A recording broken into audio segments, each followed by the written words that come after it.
Hey, who's this? Ken, it's Andy, and Rustin's here somewhere too. Rustin, are you here somewhere? I am available. He's here. Good.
Regular listeners to KDXU, we apologize for interrupting your regular scheduled programming, but we're here live for football on News Radio 94.9, 890 KDXU. It's a Sullivan Homes broadcast, simulcast. We'll actually be streaming online as well at 890kdxu.com, and you can go to sportsradio977.com. You can go to desnews.com, click on high school sports. I'll have a list of games that are streaming there too. So we got audio here on KDXU. We got video with our audio online as well. Andy Griffin with you live from Pineview High School. With me is Rustin Burnside. Now, do you like Rustin or do you like Burnsy? I know Devin always calls you Burnsy. Man, any option's better than what I was first called when I got here, Rust Dog. So I'll take Rustin, I'll take Burnsy, I'll take anything. Just don't call me Rust Dog. You shouldn't have told me that. Now it's going to be in my head all night long.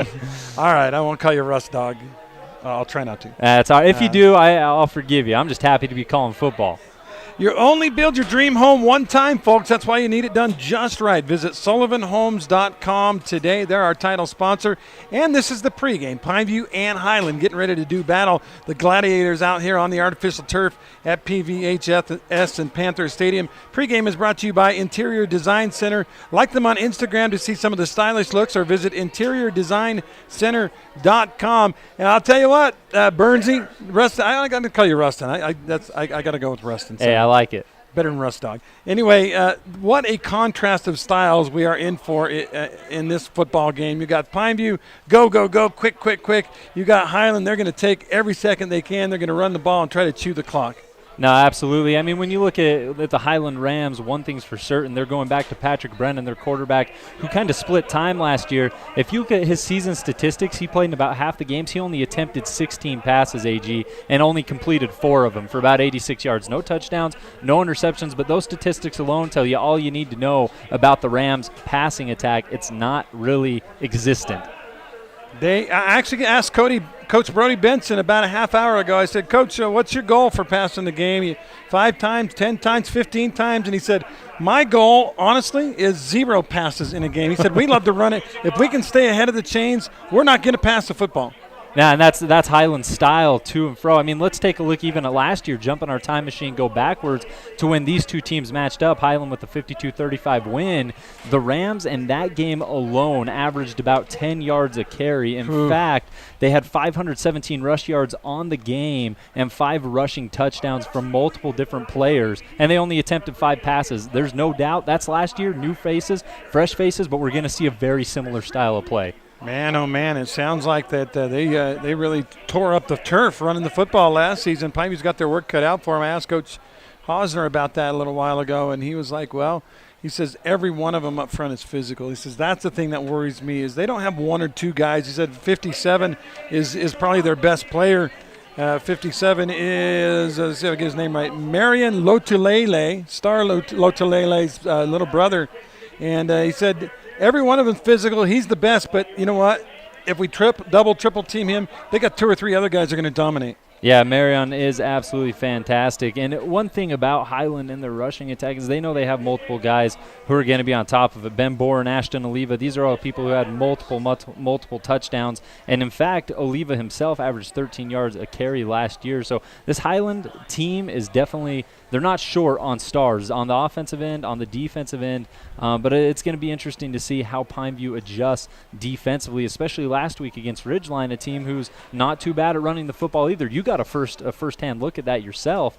So are you kind of excited to see the defensive line and how they make those adjustments, Tom? Well, you hope they do step it up because the defense wasn't great last week. Coach knows that. He said a lot of it was assignment stuff, and that's good because they weren't necessarily being dominated. They were just making the wrong read or whatever, and those things can be corrected. A newcomer to the scene for Highland this year is a guy by the name of Justin Ray Houghty. Ray Houghty is a junior running back. And if you remember those, well, you weren't here, but the great Hurricane teams always had a great fullback, whether it was Gordy Dodson or Brian Scott or Jaron Cordova. The great teams always had that one guy that really just could get those tough 3, 4, 5 yards and every once in a while break a big one. That's the two guys there, Austin Olival and Justin Ray Houghty. Those are the guys that Pineview's got to stop. Once you stop those guys, then you can worry about the pitchman. No, absolutely. And, I mean, even going back to last year where Pineview struggled to contain the run, on top of that, they just weren't able to get into the backfield, period. No sacks in that game, no interceptions. And, I mean, last week's game against Ridgeline may have already shown a little bit of improvement in that regard. But this defense historically, if you go back to last year, they've always kind of started out slow. Gave up 58 to Ridgeline, gave up 52 to Highland, and then, of course, last week against Ridgeline, they give up 42. But they've always came alive later in the season. They finished as one of the best defenses in Region 9 when they walked away with that region title. And I expect no different. It's a step-by-step process until guys get comfortable. Coach Hausner was pretty candid with me. He said, this time of year we give these older kids a chance, and he says we're not having guys go both ways. He says we get to region play, guys like Dominic McKenzie and Preston Mann. These are guys that are going to have to play both sides of the football. And he said right now no, but in the future, yeah. So a chance for the guys that are in there now to make a name for themselves. Maybe they don't lose their job. No, absolutely. And, as a coach, you definitely want to give everyone a fair opportunity, a fair shake at things. But when it's all said and done, especially when region play hits, you have to play your best guys. And that's exactly what we saw last year. And hopefully this year that trend changes and he finds guys who are out there starting right now who will be able to consistently play throughout the rest of the season. One thing we're watching today is our Sports Clip Star Watch. Hey, no appointments necessary. Walk-ins are always welcome. Ask for the MVP treatment at Sports Clips. That includes an MVP haircut, hot steam towel, and massaging shampoo. Be sure to stop in for your MVP treatment at Sports Clips. Hey, it's good to be a guy, and two of the guys we're going to be watching today are the quarterbacks. You got Bunnell for Pineview and a guy by the name of Patrick Brennan for the Highland Rams. Brennan is more of a game management guy who's a good runner. Bunnell, it's going to be on him to be able to throw the ball around the yard, Rustin. No, and that's one thing Coach Benson said last year is he never felt like Patrick Brennan made the game his own or really ever stepped in that manager role. That's what they're really hoping he does this year. And we've got our national anthem coming up here in just a second. Again, that's our Sports Clip Star Watch, and we'll be keeping an eye on those two quarterbacks in this football game with a kind of an honorable mention on the running backs on both sides with Olival and Enoch Takau. We'll talk about Enoch a little bit more when we come back, but right now it's time for our national anthem. We're going to go ahead and take a 2-minute timeout. 2-minute timeout. When we come back, we'll have the starting lineups brought to you by Sky Mountain. We'll also have the keys to the game brought to you by Camping World of St. George. We'll be back in 2 minutes. Hey, Bobo, do trees tell each other stories? I'm sorry. sorry. I'm afraid I don't know that. Hey, why don't we go find out? Listen. Can birds draw pictures? I don't have an answer for that. Dad, do stars visit their friends? Look!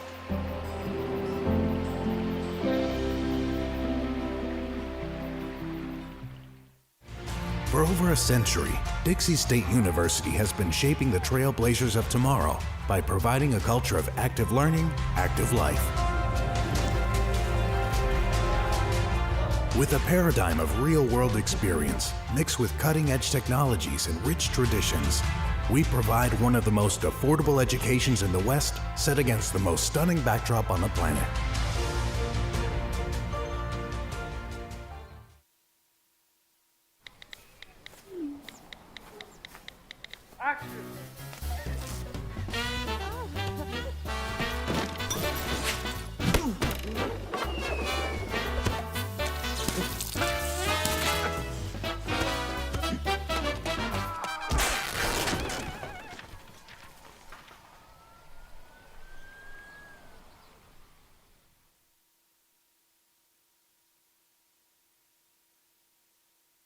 Where do you find the titans of classical music in St. George?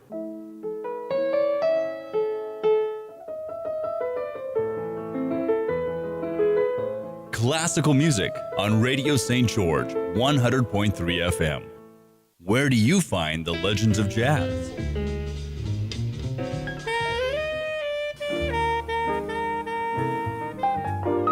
Evenings on Radio St. George, 100.3 FM.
Hilton Drive, or go to campingworldstgeorge.com. Rustin, last week, Pineview had two plays, not one, but two plays where there was a complete blown coverage, and there were guys that were not just open, but like 15, 20 yards away from the nearest Pineview defender, and they had two easy walk-in touchdowns against a team like Highland that run. Every once in a while they throw the ball. I guess assignments have got to be very, very important. No, they absolutely do. I mean, the one bright spot for me, at least personally, I wasn't at the game like you were, AG, but I mean, Pineview secondary did have one interception in the form of TJ Francis. Tonight, that secondary is going to have to, be more so involved in stopping the run game, as well as guys like Enoch Takau and Dylan Becker and Marcus McKenzie. It's all going to be about the Rams and their rushing attack. If you can contain that and force them to pass, you're already halfway to winning this ball game. And of course, blown coverage may not seem like it's that much of an issue in the run defense game, because every time you think of blown coverages, it's obviously the secondary, but there are definitely wrong reads you can make when trying to stop the run, and that's something Pineview's really got to tighten up tonight. Yeah, there's nothing worse than a trap play where you think you got the play read and you're in there about to hit the guy you think has the ball, and someone else is running the other way with it. As there was this one comedian years ago. He said, "There's nothing worse than a trap play when the guy you thought had the ball didn't, and the other guy's going boogity, boogity, boogity all the way down the other end of the field." So that's certainly something you got to watch for Pineview. They have had the coin toss out there, only allowing one captain for each team to go out to the field. And it's funny, Highland, the rest of their team isn't even out yet. So the captain, the quarterback, was the only guy the only guy on Highland on the entire field right now in Patrick Brennan. Yeah, and we are about 2 minutes, 25 seconds away from actually kicking this thing off here at Pineview High as the Panthers get ready to run out. But, man, week 2, we have a lot of Region 9 teams, AG, who are going to be up against bigger, faster, stronger squads. Desert Hills Alta, Crimson Cliffs Lehigh, and, of course, that includes the Pineview Panthers tonight against the Highland Rams. This is a big, big week to kind of test the mettle and see where these Region 9 teams lie. Let me throw in Dixie Roy as well. Yeah, Dixie Roy. Dixie playing a bigger team. In fact, let's have our Hearst Hardware first Region 9 update of the night. Cedar City, because of our 8 o'clock start, we're actually an hour behind some of the games. Cedar City, Joab are in the second quarter. It's a 7-7 game there. Dixie and Roy are tied at 7 in the second quarter of that football game as well. Canyon View's playing down. They're playing Grand, and they're just killing them. I think it was 33-0 in the first half last I heard. Crimson Cliffs should be underway. Don't have a score just yet from them, but they're taking on we do have a score. There we go. Lehigh 6, Crimson Cliffs nothing, and there's another big test for a Region 9 team against a larger school.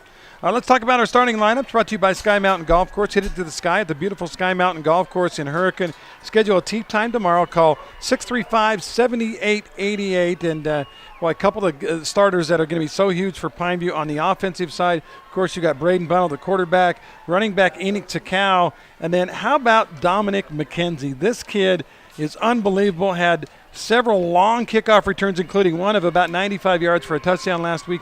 He also had 8 catches for 211 yards, including a double-team fly pattern in which he just stole the ball away from 2 defenders, went 80 yards for a score. Well, and there was no doubt last year watching the Pineview Panthers that McKenzie was a football player and a star wide receiver. Fortunately for Pineview, he had to share the field with Moore and Reimer and Moten, and, his name wasn't always called. Now that he's that number one guy, he's really stepped up into the occasion. 8 catches, 211 yards, and 1 touchdown. Not a bad week 1 debut. Yeah, especially when you throw in those kickoff returns, including that. Pineview had just gone down 2 touchdowns, and the ensuing kickoff after the second touchdown, he took it back to the house, and it went from, they're in trouble to, here we go. We got us a ball game. Pineview actually usually defers to the second half. They lost the toss, and it was Highland who deferred to the second half. So the Panthers will have the ball first, and it kind of looks like an intra-squad scrimmage down there, Rustin, as Pineview's wearing all black with white numbers and white helmets. Highland has all white with black numbers and black helmets. And I'm trying to tell right here, I can't tell if either team has logos on the helmet or not, or if they're both going with that clean Notre Dame look. You got matte black helmets for Highland with no logo, and Pineview last year debuted the white helmets. They've been black for as long as I can remember. Last year debuted the white. They are logo-free as well, so very generic out there, but I kind of like it. It's old school. I do too, and we're in for a good football game. Here we go. Kickoff deep and high and into the end zone, and that'll be a touchback. And if you want to stop Dominic McKenzie and company, you do that. You kick it into the end zone for a touchback. And right here, first play of the ball game, this always kind of seems to set the mood, or at least people like to think so. But you never have any issues with a quick little draw play for a guy like Enoch Takau, someone who's a very physical runner, had a really solid game against Ridgeline last week. You never know. Pineview, though, they've been known in the past to pull out interesting plays on first down. Play-by-play brought to you by Luke Udy. Shopping for insurance isn't as fun as watching your favorite team win until you save tons of money on home, auto, or life insurance. Call Luke Udy today at 435-251-9102. Bunnell in the backfield and immediately wants to pass. Throws a ball deep to the right side. Got a man out there, but it's underthrown and intercepted. Picked off, and Highland's got a run back going. Got an illegal block on the run back, so whatever he ends up doing is not going to count. But first play of the game, boy, we talked about keys to the game. How about the key, not turning the ball over? We got one already. Yeah, and I mean, we know Highland's going to control the tempo of this ball game, go slow and plodding. So any time that you give them any additional time, let alone on the first play of the game, is an absolute – I mean, that hurts. Ben Boren was the cornerback on the coverage for the Rams, coming away with the interception. This is one of their big leaders, played a big role for them last year, and immediately right off the bat steps and intercepts a bundle pass. That ball, actually a good decision. I saw Coach Croton talking with Bunnell down there right as he came off the field. He said, all you did was underthrow that ball. Yeah. If you throw that ball 3 yards deeper, well, our guy might be in the end zone dancing for a touchdown, but you underthrew it. And now the first takeaway of the game, and Highland has the ball 1st and 10 at their own 37 after the penalty. Yeah, another quick Hearst Ace Hardware Region 9 update. We'll try to keep you posted as we go. Cedars jumped up on top of Juab 13-7. 1st down and 10. They go double wing, fullback in the backfield. Send a man in motion. Give to the fullback. He's got a hole right up the middle, and he'll get 10, 11 yards right up the gut. Exactly what Highland wanted was a run right up the middle for a 1st down. Yeah, and that's that Justin Rahati. How do you pronounce his name? Ray Houty. Ray Houty. You mentioned him in pregame and how big he was going to be. Didn't get a lot of touches last year, but, this year he is their guy, and immediately we see that strong physical running presence that he brings to the table. Expect to see a lot more of that tonight from Highland. Yeah, Ray Houty and Olivau are the two fullbacks, and they're going to carry it a lot. 1st down and 10. Ray Houty again. They got him early. Still, when he gets a handoff right at the line, he falls forward for about 2 yards. It'll be 2nd down and 8. Pretty good penetration on the play for Pineview. Who was that on the D? It looked like number 60 was the one who got to him first, which, of course, is going to be Colin Lewis, the sophomore defensive tackle. Yeah, good job. He got the penetration, got hands on him, and anytime you get a fullback before he gets that head of steam going, it's a big advantage for you. 2nd down and 8. Coach Benson told me, he said, we had some penalties on 1st down. We were playing behind the chains much of the week last week. Didn't score a touchdown against Bountiful. Let's see if they can stay. And now we got another flag. Just as I talked about it, Bernsey, there it is. Yeah, and this, week 1, week 2, you're accustomed to a lot of penalty flags, right? These players, especially a team like Highland, who lives up in the Salt Lake County School District, they've had a lot of practices limited, restricted due to the coronavirus, due to the pandemic. So these games are really some of the first opportunities they have to get out and try to figure things out. So those flags, not great, not surprising. Instead of 2nd and 8, it's 2nd down and 13 now for the Rams. They go again with the double wing with the wide out to the right side, fullback behind the quarterback. Send a man in motion, runs the option up the line, hit early, good penetration again for the Pineview Panthers, and a short gain of a yard, maybe 2.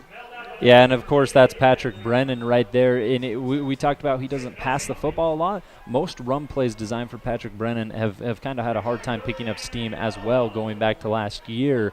And Highland really utilizes those tailbacks so much that you try to throw a quarterback run in there, that option every so often. Right there, Pineview read it perfectly. Double wing, you figure they're going to pass, but you never know. They may run it up the gut and try to get that 11 yards like they did the first play of the game. He is going to pass. He rolls out to the left. Brennan trying to get to the corner. Is not going to get there. Pineview with the penetration and the defense. Good effort on the play. Big number 62 for the Panthers. That's Corbin Gifford, one of the D coach's sons. Yeah, and if you look at Corbin Gifford there, he was the first one, but if he wouldn't brought him down, multiple Panthers would have. Fantastic penetration, great push from the defensive line, and this was one of our keys to the game. They were going to have to get out there and be aggressive from the get-go, and on Highland's first drive, they do just that. Now, Don McKenzie does not return punts, only kickoffs. They got a different guy back there to return the punt. Punter set up at his own 30-yard line. And the kick is high and deep. Fair catch called. Probably shouldn't have, as he had a lot of room, but it was such a high kick, I think he was worried. I don't have the kicker, do you? They're their kick returner, 87. Number 87. We don't have an 87, but we'll try to get on that. But Pineview gets a stop, and you know what? That was one of Coach Hosner's Camping World keys to the game was we got to get stops in this game. They got a little help from a penalty, but honestly, it wasn't the penalty that made the stop. It was 2 good defensive plays. Yeah, really, there was that first big run from Justin Rahouty who kind of busted one, got that first down right off the bat, and since then, Pineview tightened down. They held down the fort, and now they have an opportunity making a big play. 1st down and 10 from their own 13. They hand off to Cal up the middle. He is hit early and falls forward for a yard. And that's it. And that was actually not to Cal. That was Lung Chow, Douglas Lung Chow. Chow Lung, am I saying? No, it's Lung Chow. Lung Choi. All right, I'll get it. Don't worry. Yeah, that was number 58, Ezra Abalos on the tackle. A couple big guys on that Highland squad, AG. About a yard and a half gain, 2nd down. And quick flag. The pass was complete to Preston Mann, or rather to Christian Bailey, but it won't count as they stopped the play before it could actually get going. And now a penalty on each team offensively. That'll bring up 2nd down and about 13 or so. Wow, he's going way back. Now, it was second down and 8, and now it's second down and 15 after a 5-yard penalty. I think they marked that wrong, Rustin. They could have. It doesn't look like there's going to be any adjustment. Bunnell the throw. They throw a little screen to the 8 outside to complete to the 10, to the 15, out to the 18-yard line. Bunnell to Takao. And a nice gain. That you don't want to break it. You don't have to break it all off in one snap, and they got about half of it, Rustin, down out to the 19-yard line. Yeah, and honestly, that's all you need to do. Make that third down a bit more manageable for your young quarterback and give him an opportunity to shine here on third about 5. Bunnell to pass, looks, swings it out to the running back, gets spun around, breaks a tackle, tries to get outside to the 20, 25, and a first down. A great run after the catch. A little rack yardage for you there. Was that number 6 on the catch? Yeah, Marcus Kemp. Kemp, okay. I don't have a 6 on my roster. I guess I need to update. Yours has a 6? Or Takao. Oh, Takao is wearing 6, not 1 today. Okay. 1 on the road, 6 at home. Got it. And a jumping offsides after the nice run by Takao. Gets a first down, and now it should be 5 yards on the defense. And it will be, as the official marks it off out to the 34-yard line. Enoch Takao is wearing number 6. I need to notate that right here in my roster. 6 at home, 1 on the road. Yeah. How'd you like that? Have 2 different numbers. They hand it off this time to Lung Choi. Lung Choi fighting for yards, gets spun around, but gets enough for a first down out to the 40-yard line. And I love the versatility that the Pineview has in the backfield there between Takao and Lung Choi. Lung Choi is really a solid runner within his own right. Had a solid game against the Ridgeline Riverhawks last week as well. And they got a bad spot on this. Looked like a first down. They put it all the way back at the 38.5. It is not a first down, and now we've got a first down and about a half yard. Bunnell hands it off to Lung Choi. He does have a first down this time, so he'll get it across the 40 to the 41, maybe the 42. Yeah, it didn't seem to matter for Pineview. They were dead set. They were going to get that first down anyway. And now the Panthers kind of slowly chewing the clock up a little bit. They had that big first play in the beginning that resulted in a bundle interception, slowing things down, going to the run game or those quick little out passes, and they're really working thus far. 7 minutes on the clock here in the first quarter. Bunnell wants to pass, looks deep over the left side, got a guy deep. Ball is caught at the 35 to the 30 and knocked out of bounds at the 27-yard line. I think Preston Mann on the catch. Great grab. He just got behind the defense. Made the solid catch. That was 87 again. I wonder if Mann has switched numbers today. It could be a similar situation to Takao, but it looks like hold everything. We got a hanky. Ineligible man downfield call on the Panthers. And that's such a tough play. It was set up so well by the play action. That little ball fake to Lung Choi had a bunch of Highland players biting on the defensive line, the linebacking core, and even the secondary, which allowed the 87 to really get open. Yeah, I'm pretty sure that's Preston Mann. He wore, I think it was 18 last week, but he's 87 today. Now Bunnell fakes the snap and looks back to his sideline. Pineview likes to do that.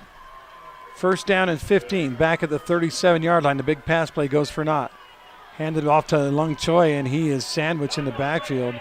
Great penetration that time by the defense. Big number 55 in on the tackle for the Highland Rams. 55 is, I don't have a 55, do you? Number 55. There we go, Riker Lotulele. He changed his number from 57 to 55, but or maybe there's 2 of them. I think there's 2 brothers. There is 2, 55 and 57. Second and long. Throws a little slant underneath. Ball is caught. Spun around short of the first down, but a good gainer of about 10 yards. Pass to Dominic McKenzie, I believe. Boy, they've changed all kinds of numbers on us, Rustin. That was McKenzie, who wore 11 last week. And that's what he's listed as on the roster as well. He's wearing 23, I believe. So I'm going to have to put some hyphens and some dashes in my roster here to try to keep up. Third down, about 5. Quarterback is flushed out, rolls to the right side, throws it over the top. Ball is made. A great catch by Preston Mann. Over one defender, in front of the other one, takes a big hit on the sideline and still holds on to the football. 1, 2, 3, 4. Highland Rams in the vicinity. Wim Bunnell let that ball go. Man come down with it fantastic, but an even better job by number 78, throwing that block. Dason Moore really protecting the quarterback so Bunnell could get out to his right side. First down and 10. Panthers on the move at the 35 of Highland. Bunnell, the quarterback, to Cow in the backfield with him. That takes his time, even though they went to the line in a hurry. They actually end up using a lot of the play clock. Bunnell had a clean pocket and now a flag, and looks like maybe another false start, huh? This is tough. We've seen so many fantastic Pineview plays on this drive. It feels like they should be in the red zone or the end zone. Yeah. Instead, they're just starting to creep into Highland territory at the moment. Clock today brought to you by Nets on Fire. Check out netsonfire.org for back-to-school training specials and get signed up today. Nets on Fire, building champions on and off the court. Clock says 4:59. They'll restart it here, and Pineview will face a 1st and 5. It was actually a defensive offsides penalty. So Bunnell with twin trips to the right side. He's looking left all the way. Now he goes right, throws underneath. Ball is caught by Dominic McKenzie. And McKenzie will have a first down, and for the first time in the game, Pineview's in the Team Diato red zone. Hey, and look for them to go to McKenzie all night, not because he's your receiver number one, but he's matched up a lot of the time against Malay, who's a little bit slower-footed than a guy like McKenzie. It's kind of hard to beat that, but they like that one-on-one matchup. First down and 10 from the 19. And another flag, and I think the wide receiver on the left side left early this time. We'll see what the call is. False start on Pineview. So, man, we can back. It's like a country dance. One step here, one step back, one step forward, one step back. Yeah, and we were so accustomed to Pineview getting the penalty on this play, we miscalled the last Highland one. This one for sure is another Pineview penalty. What is that, 4 on this drive alone, AG? Yeah, 2 on each team. First down and 15 now for the Panthers from the 24-yard line. Back outside the Team Diato red zone. Bunnell wants to pass. Clean pocket. Throws deep. Man coverage outside into the end zone. Ball is caught. Yes, touchdown. What a grab, going high. High pointing the ball and making the grab. That's Christian Bailey, number 15, catching it at his highest point. And, I mean, that's a fantastic grab, but how about the placement of that football from your young quarterback, Braden Bunnell? I don't think you could have thrown that any better. The coverage was there, but the receiver and the quarterback chemistry rose above. Touchdown, Pineview. 24-yard score to the left corner of the end zone. Great grab by that young man, Bailey, and it is 6-0. Extra point coming up. Kicks brought to you by Simply Wisdom, and it is good. Anthony Fausto with the kick. We'll take a 45-second break. Pineview on top, 7-0. Beyond the park you know, exists a world you don't. A world that is greater. Greater than just one passion. Greater than just one adventure. Greater than just one moment. Come to where life is greater. Come to Greater Zion.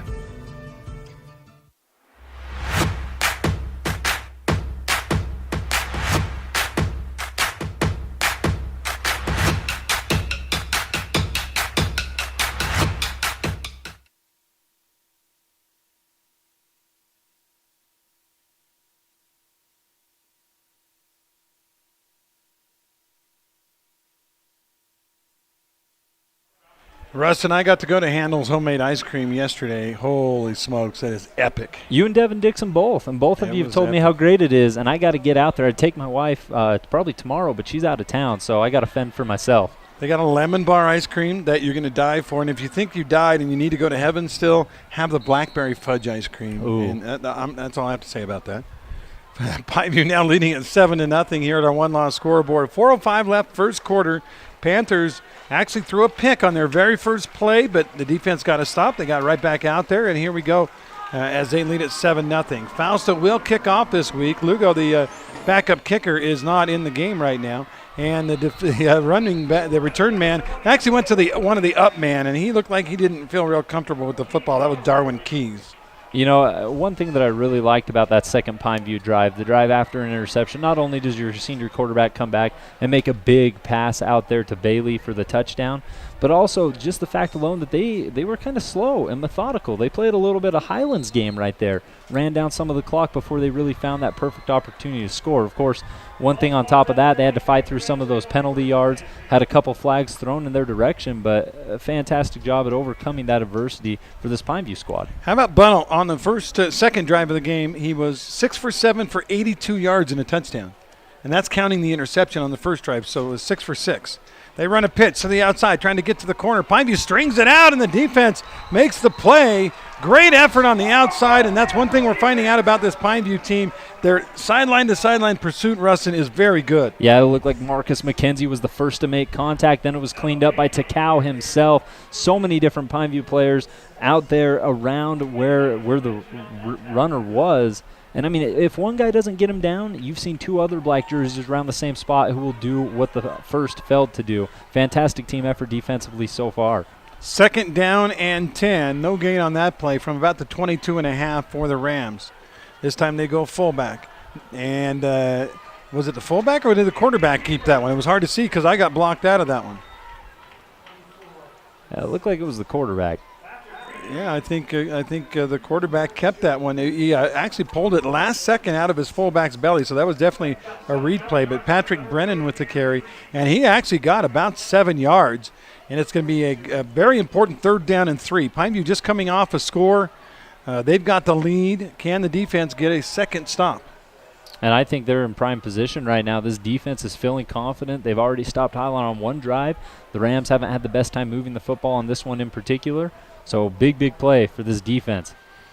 Double wing, one slot back to either side, the fullback behind the quarterback, Brennan. They send the guy in motion, and he wants to throw the football, looking to the right side, wide open, but throwing it a little too high, and the running back couldn't catch it on the swing pass. Would have been an easy first down, but you know what? When you don't pass the ball very much, and when you're not used to, throwing those balls, I was watching them in pregame. There are a lot of guys dropping balls because that's just not what they do. Yeah, and I mean, if you're the Highland Rams, of course, that's a 3 and out. You're done on this drive. The drop, of course, by Giles, but at the same time, you kind of like it. Pineview wasn't expecting it. If Giles would have came down with it, he would have had room to work with. It may be something you go back to a little bit in the future if the run game continues to stall and the Panthers' defensive line continues to take care of business. They've gone to halftime at Roy High School. Dixie 7, Roy 7. In that contest. Flag on the play, and I don't believe the play ever got off. Now, this is big. If this were on Pineview, it is a first down for the Rams. I don't think it is. I think it's on Highland, and it is a false start. But, that could have been a big penalty because it was 4th and 3. That would have been a first down, but as it is, it's a false start. Both teams, of course, kind of swapping yellow hankies at the moment. Like we said, we expect these things week 1, week 2. It's once region play hits that they're a little more frustrating. But so far, the Panthers defensively, I don't think this Pineview defense has any flags on them at the moment. Most of the flags have been due to the offensive. So now 4th down and 8. Punter is back for Highland. Mann is back to receive the kick, and there's the punt very high and pretty deep. Running up and fumbling the football, and I believe Mann got back on it. That could have been very dangerous, and it is Pineview football. Couldn't quite handle it, had to run up hard. And anytime, Russell, when you see the return man running up and trying to make a catch on the run, that's trouble. Yeah, and it is trouble. But one thing you have to admire there is Mann actually going down on that football and pushing into it because he had number 11, Maeda, right in front of him. He actually took a hit. He took a lick right there trying to recover that ball. Some players might shy away from that contact, try to reach down, get with their fingertips. He went full out on top of it, and thus Pineview retains the football. 1st and 10 Panthers. Great field position at their own 49-yard line. Bunnell hands to Takao right up the middle, breaks a tackle and gets about 7, 8, 9 yards right up the gut for Enoch Takao. But last week, Takao, I think he had 12 tackles. He had 130-plus yards rushing. Guy's a stud. Yeah, and right there he drug Mack with him for a couple yards before finally going to the turf. 2nd down and short. Bunnell to throw. Man coverage right side. Had Dom McKenzie. Would have been a touchdown, but that play never actually happened because the ref blew it dead. And this time an offsides on Highland. So that's the 3rd defensive offsides on the Rams, and another first down for Pineview as it was 2nd and 2. Now it's 1st down and 10 at the 37. Yeah, we're kind of seeing a reversal of the tide right here. Originally it was Pineview kind of giving all those penalty flags on their drive, and now Highland. We've seen maybe within the last 5 plays 3 penalty flags on the Highland Rams. And I mean, that's a big part of also why they're down 7-0 right now. 1st and 10 from the 37.5-yard line. Bunnell gives it off to Lung Choi, who bowls. No, that's a different running back altogether. Eli Trombley. And that's not what the PA guy said, so I'll have to check on who that was. But that was not either. That was not Takao or Lung Choi. Like 30 on the carry, didn't it? Yeah, it was. We'll check on that name in a minute. He did get 6 or 7 yards. This time he's throwing to the right side. Got a guy out there deep, and another touchdown for Pineview. 32-yard score, and the Panthers make it 13-0, and Bunnell's looking great. Yeah, there's that play again. We saw it earlier on the penalty flag on Highland when they were offsides defensively. Bunnell was looking for McKenzie on one-on-one coverage against Ben Boren. They go back to it 2 plays later, and what does it result in? A 32-yard touchdown strike for the Pineview Panthers. How about kind of redeeming yourself after that first pick where you underthrew? He hasn't done that since. You know what that was? That was breakfast when you're trying to shave at the same time. That was burnt toast is what that was, as Dominic McKenzie made him pay. Extra point brought to you by Simply Wisdom. Wisdom Teeth is up and good, and already late first quarter, it's 14-0 Pineview on our one-loss scoreboard. We'll be back in 45 seconds. Asphalt. It's not something we think about much, except when it's in bad shape. At Holbrook Asphalt, we help cities, HOAs, and businesses avoid replacing painfully expensive roads and parking lots. To avoid the cost of replacing asphalt, you must effectively preserve it while it's still in good condition. University research has shown Holbrook Asphalt's HA5 slows asphalt aging by 67%. We make your pavement assets last longer, cost less to own, all while achieving higher property values. Visit holbrookasphalt.com to discover more. 1 in 3 adults has pre-diabetes. That means it could be you, your dog walker, On your left. your cat jogger. With early diagnosis, pre-diabetes can be reversed. Take the risk test at doihaveprediabetes.org.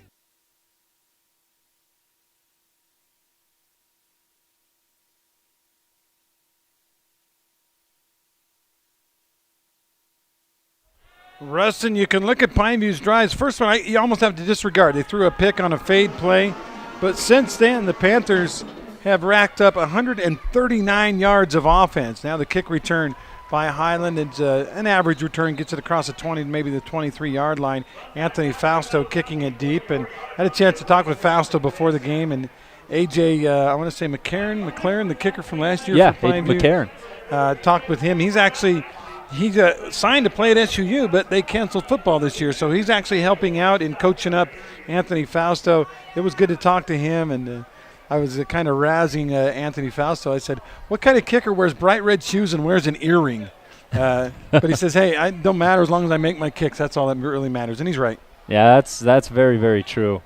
And those kicks are always such an underestimated, underappreciated thing. You make them all, everyone just kind of claps. You miss one, and you're on the wrong end. Again, Kennan, the quarterback, keeps on the right side. Should have given it to the fullback because once he decided to keep it, Pineview was right on top of him. And Patrick Brennan with no gain, maybe a yard, I guess. Well, one thing, we love to give all credit to the offense. Bunnell's been fantastic. Mann's been fantastic. McKenzie, Takao, they've all been great. But this Pineview defense, for a Highland team this big and loves to run the football, they have really, really held their own on the defensive side. Only one breakout play, and that was the first play of the game. Since then, Pineview has really tightened up as we see a flag fly. Now what? Offsides. Pineview must have lined up offsides. The ruling for the officials is if the play is imminent, if they're about to snap the ball and you're lined up in the neutral zone, they can blow it dead in high school.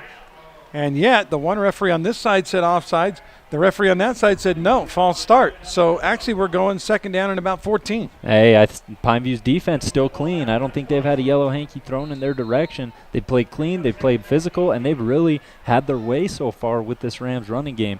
We'll have to see if they can keep that up with about 19 seconds left here in the first quarter. Second down, 14 to go from back at the 20-yard line.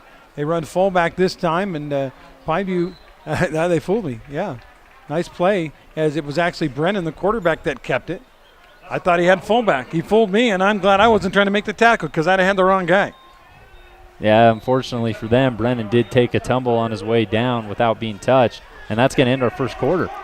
After one complete here on our one-loss scoreboard, we've got a good one, especially for the homestanding Panthers. They lead it by a count of 14-0. We'll be right back. Time apart has taught us. In our social distance, we found space. Space to ponder.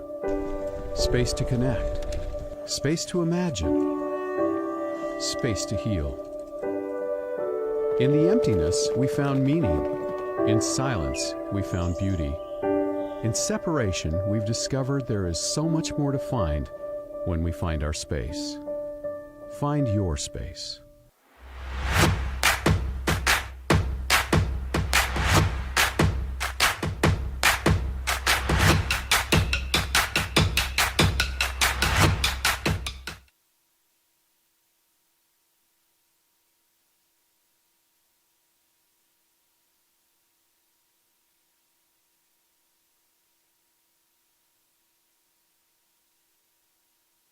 Welcome back. It is Pineview 14 and Highland nothing. Remember last year Highland scored, what was it, 52 points? 52 on points. Pineview? Over almost 600 rushing yards, 10 yards per carry. That has certainly not been the case tonight.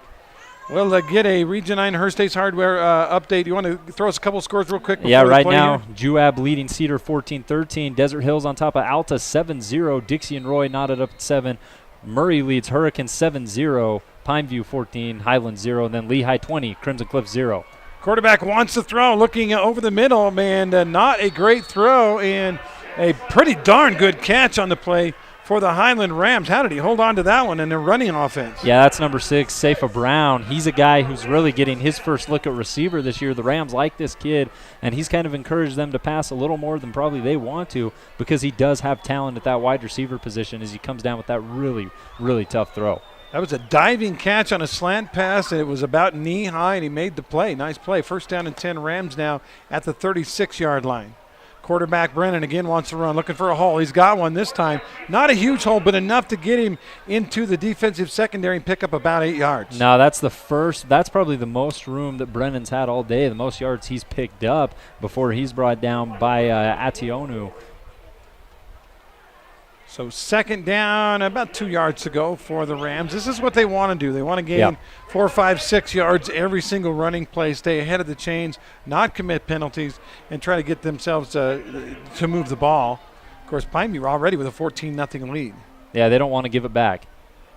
And to the fullback. Fullback is caught right away, but again, he got the ball right at the line. All he had to do was fall forward, and I believe he got another Highland first down. Yeah, that was Ray Houghty there. And, in fact, that's the first time we've called his name since really the first big play when he ran for about 11 yards on Highland's opening drive. Since then, though, Pineview done a really good job of keeping him in check right there, just enough power to get through for a Rams first down. And now, for the first time all game, they're right around midfield trying to get into Pineview territory. Yeah, right on the Pineview logo there at the 47-yard line. Highland trying to penetrate into plus territory.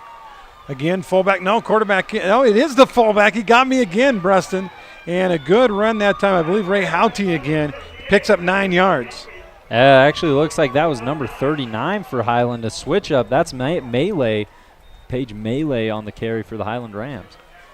That's good, though. I mean, that's what Highland wants. If they're throwing you off, AG, the hope is that they're throwing off that defense, right? Yeah. Pretty good fake by the quarterback, and he carried it out and actually took a pretty good hit after he had already handed the ball off. Oh, it should have been a flag on that one. No penalty. Brennan keeps again, and he will have a first down at the 38. Actually had the running back start early on that one, Rustin. I don't know if you saw that. Should have stopped the play, but the referee never even blew his whistle. Yeah, and I mean, one man's loss is another man's gain, right, or something along those lines. So one thing that they've done a fantastic job of is not only those ball fakes, but really the yards that Brennan's got have all come from the right side. It's almost as if they're picking a specific spot in Pineview's defense that they feel might be a little soft at the moment and are trying to attack that specifically between the right guard and right tackle. We'll see if they keep that up here on the ensuing drive. Now at the Pineview 38-yard line, Brennan, and this play is going to be stopped. I think the same thing. I think the running back got a little bit antsy, started the run early. This time they got him, and it'll be 1st and 15 back at the 43. Is there such a thing as a makeup call in football? Maybe or is that just so. basketball It could be. I think in baseball they do that too. But our game brought to you in part today by Fabulous Freddy's. Fuel it up, wash it down, and save it. 2 Southern Utah Fabulous Freddy's. And don't forget a splash drink while you're there. And I'm not going to lie, Rustin, that on Bluff Street, the Fabulous Freddy's, they've got the Pina Colada Frazzle. I found a new favorite drink, the Pina Colada Frazzle, at Fabulous Freddy's there on Bluff Street. And out of all the soda options you can find in St. George, that's probably one of my favorite places to go. Quarterback to fullback, and he got blown up in the backfield as Pineview arrives early, making the big hit on the play for the Pineview Panthers is number 59. That's Faagulu Ayatono. I've been practicing that name. I don't know if I butchered it or not, but that rolled off the tongue. That was fantastic. I don't know how correct it was, but I mean, it was probably completely wrong. I think that was top notch right there, and that's what you want to see from that Pineview defense. A couple of plays in a row now, Highlands had their way running the football, and now the Panthers really starting to step up. They're making it a 2nd and long next to that penalty. They have, 2 passes in the game? Let's see if they try a third one here on 2nd down and 16. No, instead they pitch to the corner, and they've got the corner trying to get outside, and not first down, but a good gain of about 10 yards on the play. I believe the ball carrier was Darwin Keys. Is that who you had, number 24? I think it was 84 right there. Really? What's 84 doing carrying a football? I don't know. That should be illegal, shouldn't it? That would be Zedric Fafita. Yeah, Fafita there on the carry. And if you're Highland, that's really one of the first times you've tried to punch it outside all game. A lot of stuff's been between the tackles, and they finally go to the outside. And it's so hard to play a team like that. They lull you to sleep by going up the middle, and then they try something out to the side, and it kind of throws things off. Fafita got about 10, so it's from 2nd to 16. It's 3rd down and 6 now, and that's manageable. They go fullback again, and he is buried in the backfield as the Pineview Panther defense rises to the challenge. Who was the first man there, Rustin? It was number 71, Peter Falanico, with the big hit. Right. And now it's 4th down. That Pineview defense has shown us time and time again that they can tighten things up when need be. And just like that, any momentum the Rams thought they had seems to have disappeared with them getting ready to punt it back to Pineview, already with a 14-0 lead. Loss of 2 on the play. Highland looks like they're going to maybe try to pooch this thing in and maybe pin Pineview deep on 4th down and 8. Trying to draw Pineview offsides. Now they get the snap. It's a little high, but the punter handles it and pooches it high and deep. Ball goes down to the 5 and into the end zone. And a touchback, and Pineview will have it 1st and 10 at the 20. So you only gain 18 yards on the net punt. Yeah, I mean, it was a valiant effort right there from Highland. Can't tell the number really, but looks like someone got down there, tried to pin it right on the 1-yard line. But that's going to go into the end zone. And now Pineview, you're up 14-0. You've already proven that you can beat Highland through the air. What do? You got 7 minutes, 30 seconds. You try to wind the clock down like you did on that last drive. You try to strike quick.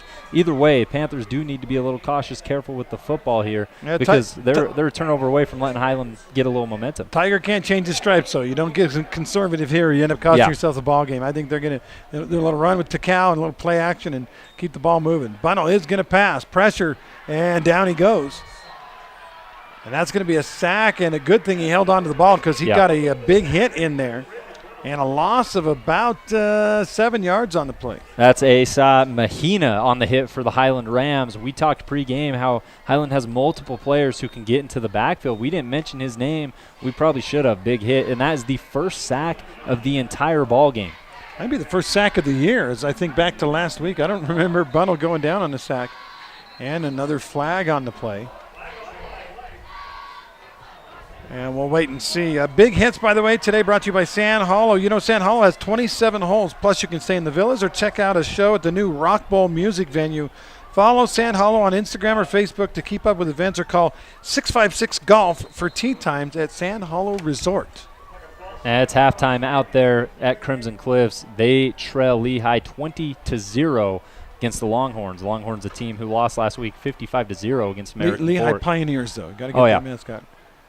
Handoff up the middle it was a 5-yard mark off on Pineview, so they went from 1st and 10 to 2nd down and 22, and you got about 5 or 6, so 3rd down and about 16 to go for the Panthers from their own 14. You're right, got to be careful here.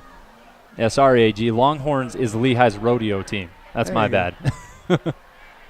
Quarterback Bunnell wants to throw. Now he's in trouble, and now he's going to go down.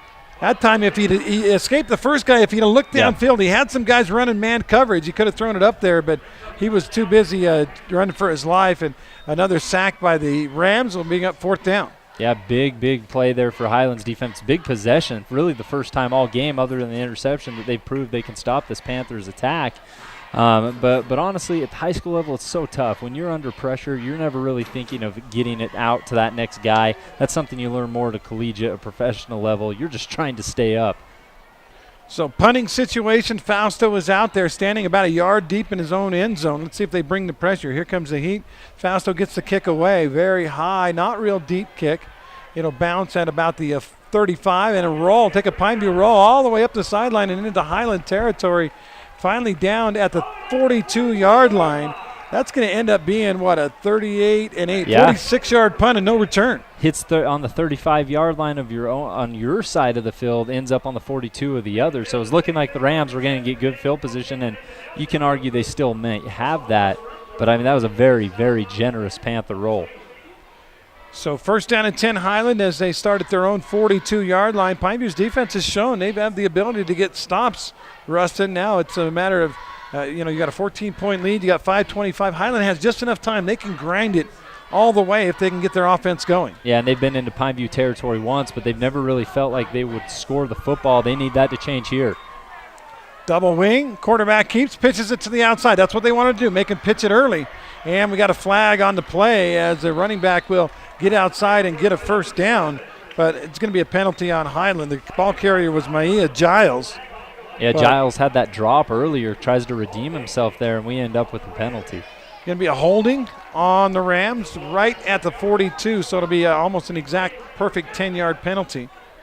A lot of times on running plays, it's a spot foul, and you end up with a 13-yard penalty or a 9-yard penalty, but this one is a full 10 yards. So first down and 20 for the Rams back at the 32 with 5:10 and counting on the clock. Man, with Highland's style of play, it is so tough when you get these 5 yards and especially 10-yard penalties. They don't move the football in big chunks. They're slow. They're methodical. And when you're back 10 yards past the first down marker, that's hard. 20 yards. Another pitch to the right side as they try to get outside and a hole to run through and a good gain of 10, 11, 12 yards along the right side for the Rams. Yeah, that's number 2, Ben Boren with the carry. Boren had a lot of touches last season for Highland. He's kind of been shuffled back on the depth chart. Gets a look right here and kind of makes the most out of it. Solid gain, makes second down, third down in the future a little more manageable. First and 20 goes to second down and about 7, so not bad. Not bad at all. They're saying Pineview's done a good job of stringing those out up until the last couple of plays. Second down from the 44-yard line. And a guy fakes a motion left to right. Now he goes back to where he was. Now he does go in motion. The quarterback wants to keep. They make him pitch it early, try to get outside. And I don't know if that's Bourne again, but he is kind of rounded up there at the 48-yard line, falls forward to the 50. Yeah, that's number 7 who had the carry. That's Giles again. Yeah. And Takao with the big hit, surrounded by multiple other Panthers. And that's the thing that's impressed me the most tonight about Pineview's defense. I've said it before, I'll say it again. It's not just one guy making some tough tackle in the open field. It's multiple Pineview players making the correct read, making the correct choice, and swarming the ball carrier. They've made every yard very, very tough to come by for the Highland Rams. But a big third down here. Third and about 2.5 to go for the Rams. Ideally a running team. That's what you want in this situation. Clock reads 3.5 to go in the half. Pineview up 14-0. Hand to fullback. No, it is the quarterback. He keeps it and pitches outside, and it's going to be a first down for the Rams inside the 45, inside the 40 to about the 38-yard line. And we have seen Highland become a team a little more comfortable in these ball fakes, these play fakes. They're really trying to make the defense think and overreact, and a couple times it's really worked. The first quarter, we just saw handoffs right up the gut, right? Try to make that happen, and they've had to get a little tricky, and it's starting to work as the Rams getting into Pineview territory. Timeout on the field. Timeout is taken again by Scott Gibson team at Intercap Lending. They don't match their rates or fees. See how much the Scott Gibson team can save you today. Call or text 619-8080. 45-second break. Be right back. Beyond the park you know exists a world you don't. A world that is greater. Greater than just one passion. Greater than just one adventure. Greater than just one moment. Come to where life is greater. Come to Greater Zion.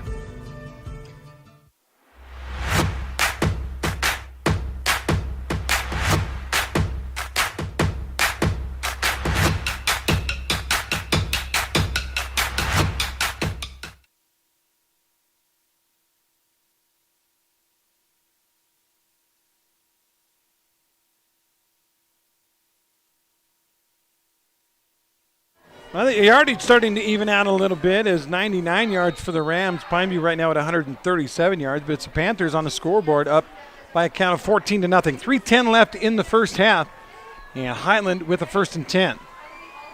Quarterback Brennan sends a man in motion, and Highland starts early. One of the wide receivers on the right side left early, and that'll be 5 yards, another first and 15. That's Eddie Evans jumping a little too soon. And, you know, it's interesting. You bring up those statistics there, AG.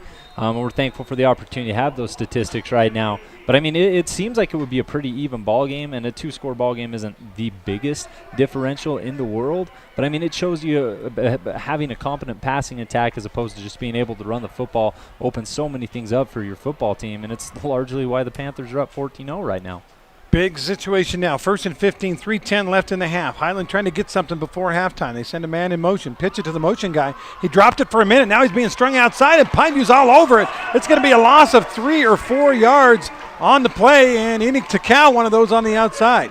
Yeah, number 13, it was Laval Manave with the football, tried to kick it outside, hoping that he could make a defender miss once he got there, but it was number 16, Brian Caballero, really bringing him down, sticking with him the whole way while fighting off a blocker. Fantastic tackle from the Pineview corner. Yeah, Caballero there, and then Takau helped him clean it up at the end. A loss of about 3 yards, and it's going to be 2nd down and 18 for the Rams as they are going backwards. They're at the 46-yard line.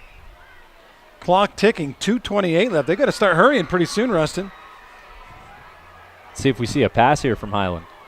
Fakes the pitch. It is a play-action pass. Wants to throw over the top. And the defender is there and knocks it away. The receiver had 2 hands on the ball. Maybe got away with a little push, but the defender stayed with it and spikes it to the ground. It's 3rd down. And one of the best secondary members from last week against Ridgeline, TJ Francis, had an interception in that game. A big batted ball in this situation.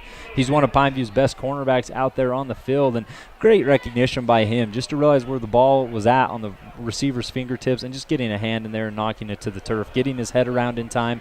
Perfect cornerback fundamentals. Highland is now 1 of 4 passing for 15 yards. Pineview in the game 7 out of 8 for 114 yards and a couple of scores. Big 3rd down. 3rd down and 18 from the 46-yard line. 2:15 left in the half. Brennan, the quarterback, and boy, the tight end moved early again. No call.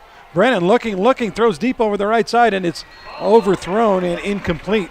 No flags, and that'll bring up 4th down. Yeah, it's Caballero on the coverage, and that was the first Highland pass that really just didn't have a chance. The other ones tonight, they've all been catchable footballs that either the Rams have dropped or Pineview has knocked down. So that one just wasn't anywhere close. So 4th down and 18, and with 2:09 left on the clock, they might have just left Pineview just enough time to run the 2-minute drill, go down and get some more points. I know Anthony Fausto, the kicker, says, yeah, get me within the 30-yard line. I'll bury it. Yeah, and Bunnell right now, McKenzie, these guys are licking their chops for an opportunity to run a 2-minute drill. Snap is underway. Kicker, no pressure, and he goes straight up in the air. That ball's not going to go more than, it's not even going to get the 1st down. Pineview gets away from it, and it's going to end up, Rustin, being about a 10-yard punt. Ouch. And that thing hung forever. I mean, that was about 7 seconds off the clock because how long that football hung up in the air. So, I mean, not only you get a 2-minute drill, but now you also get pretty solid field position against a Rams secondary that's struggled thus far to contain Dominic McKenzie. In the air, the ball traveled about 15 or 16 yards, but it hit the ground and bounced backwards. And ends up being a net of 10 yards for Highland. Mind you, 1st down and 10. They hand the ball off. And open out the outside of the 45 to the 50 and knocked out of bounds is that running back number 30 who is a young guy, Eli Trombley, we guess. What a run. Yeah, big run for Pineview.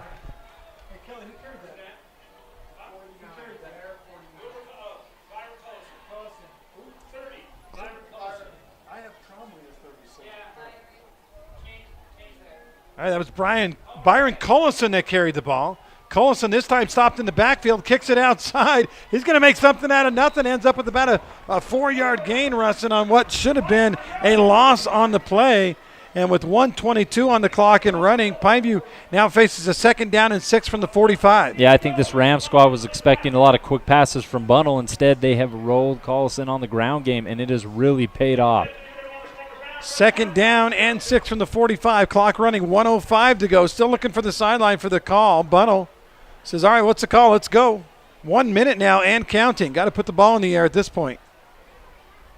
Quarterback. No, it's a straight run play. Again, that's Collison, and Collison ain't going to get nothing this time. Pineview's going to have to use a timeout, I think, and they do. We have 48 seconds exactly. Now this is probably where you'll end up going to the air with McKenzie, with man, having Bunnell kind of execute the offense in that fashion. But, I mean, I like really the call. I think Highland was expecting a lot of quick passes there, and instead they went 3 consecutive run plays with about 2 minutes left on the clock. And they ended up picking about 20 yards or so, and they're in Highland territory. And like you said, a couple more yards, you walk away with a 17-0 lead, and possibly a 21-0 lead. That's the ideal situation. But so far, Pineview has just played really smart football up to this point. Timeouts today brought to you by Scott the Gibson team at Intercap Lending. They don't mask their rates or fees. See how much the Scott Gibson team can save you today. Call or text 435-619-8080. We'll keep it right here with 48 seconds left in the half. Again, as far as our scores, well, Region 9 doing all right so far tonight. As Dixie hanging in there with Roy. They're tied at 7. By the way, scores brought to you by Hearst Ace Hardware. They're on the corner of Boulevard and Bluff Street. Cedar was hanging. I think it was 14-13. Juab and Cedar right at each other at halftime. Yeah, Juab actually just kicked a field goal. They're up 17-13 now. Here we go. 3rd down and 7 for the Panthers at the 46-yard line. Bunnell, the quarterback, back to pass. Looking, throws over the middle in traffic, and the ball is tipped away and incomplete. He was trying to get it in the middle and to his tight end, and no completion there, so it'll bring up a big 4th down. What do you do here, Rustin? Yeah, well, I mean, first and foremost, you got to credit Lowly on the coverage there, breaking up a pass, a really tight fit for Bunnell. But, I mean, Dominic McKenzie already having a big score. He's had one-on-one coverage still a lot of the night. They're not really sending that safety over. I don't think you hesitate on taking a strike, but it looks like the Panthers are moving forward anyway. Yeah, it was. I guess they're going to call pass interference on that one. Didn't see it. Didn't see a flag anywhere. And I still don't see a flag, but they get 15 yards, and with 44 seconds left, the drive is kept alive by a PI call. Bunnell back to pass. Here comes the pressure. He rolls to the right side, looking. Nobody over there. Pulls it down and finally just steps out of bounds. I guess he did throw it. Yeah, he did, and he's trying to say it's a catch over there on the sideline. It doesn't matter. I think this is all coming back. Holding penalty, and this will be a spot foul from back at the 40, so it's going to be a loss on the play of a total of 19 yards. Yeah, it was Christian Hilborn who got into the backfield first and foremost, kind of chased Bunnell out to his right. Referees caught a little bit of that tug on the number 61 jersey, and Hilborn threw his hands up, tried to signal to the ref, hey, he's holding, ended up catching his attention, and now Pineview backing it up. Canyon View 40, Grand nothing at the half. Now Grand is a smaller classification school and don't know how good they are, but we know Canyon View is probably a little bit better than they've been in the past. Here we go. 1st down and about 25. Bunnell under pressure. Throws the ball, swings it out to the left side, caught at the 45, 40, to the 35, to the 30, and a big hit. Knocks him out of bounds. Oh, they're going to roll the clock. Why in the world did they say he didn't go out of bounds? He got hit and landed on the sideline, but it is a gainer of about 20 yards on the play. And Takal looks like he's shaken up. Hopefully everything's okay there. He did take a massive hit. He already had his back turned, was rolling one direction before getting popped. Might have got one up under the chin is what it looked like. Nice play by Takal to pick up about 20 yards on 1st and 30, so it's second down. It's like second down and maybe 8 or 9. 24 seconds. They re-roll the clock. Pineview's got to hurry. Bunnell still waiting for the snap. Now he's got it. Back to pass. Runs a little swing pass out there to Collison, and Collison has to run out of bounds with a loss on the play of a couple of yards with 13 seconds to go. Yeah, a lot of credit there to Mahina. He was the one on the coverage. And, I mean, Highland, although Pineview's had their way passing tonight, their defense has really been big on this last drive before half. They've made everything hard for Pineview. Fantastic coverage from Mahina. Pineview with one timeout left with 13 seconds to go. You got a chance to maybe pick up a few yards here and then have to go to the break. Bunnell, the quarterback, with trips to the right side. The only guy on the left side is Dominic McKenzie, and he's looking to the right. Throws the ball outside, and it's incomplete. Good effort to try to make a catch by Mann and company, but it's going to be 3rd down with 8.7 seconds left. Oh, no, it is 4th down, actually. You kick it here. I talked with the kicker, Fausto, and he said 35-yard line on in. He felt pretty good about it. They're at the 33. I said, yeah, I know how you feel. How does the coach feel? And obviously doesn't feel good about a 50-yard field goal here because they're going. And you've had success on one-on-one coverage. You kind of hope that's the situation. There's no way Highland lets McKenzie go one-on-one right now. But, I mean, you might as well air it out. 4th and long. Bunnell throws it over the middle. Ball is underthrown and incomplete, I believe. That was a good effort, low effort from McKenzie. No, they're saying it's a catch. They're going to say he caught the ball, and Pineview will take a timeout with 2 seconds to go. Wow. Pineview might have bought themselves 3 points on a great catch by Dom McKenzie. I should know if it's anywhere close to him, he's going to find a way to grab it. Now, I was going on about how he made a great effort for that football, how it was the right read, and he had split the defense, just thrown a little too low. Not for Dominic McKenzie. Big grab for Pineview, and they could go into the half here with a 17-0 lead. That would be a monstrous score. Now, Fausto, again, he hasn't missed this year, but he's only attempted one field goal. And what do we got? They calling it back? They might be. Highland's defense is moving forward after moving back. Yeah, I think it's Highland ball. They're going to say it was incomplete after all. One referee was ruling it a catch down there, and I guess he got overruled. And Pineview's defense or offense had already moved forward. Now that's a tough break for Pineview. It looked like maybe somehow McKenzie had come up with that ball on a low ball down around his ankles as he made a sliding effort, but now it's going to be 2 seconds left, and I imagine the Rams are just going to take a knee and go to the halftime. Go to half, make the proper adjustments. Well, they do hand it off to the fullback. He's into the secondary. They just got to get him down, and the half is over, and they do. Pickup of about maybe 18, 19 yards by the Ray Houtu, the running back, but doesn't matter. It's halftime, and Pineview has a 14-0 lead. Panthers on top here in their home opener at Panther Stadium. Technically, by the way, last week at Westlake was their home opener, but obviously that was 250 miles from here. So let's do this. We'll take a minute and a half timeout. Take a minute and a half, 90-second break. We'll be back with more in the halftime, the Info West halftime report, right here on KDXU. Pineview leading at 14-0. Hey, Bobo, do trees tell each other stories? I'm sorry. I'm afraid I don't know that. Hey, why don't we go find out? Listen. Can birds draw pictures? I don't have an answer for that. Dad, do stars visit their friends? Look!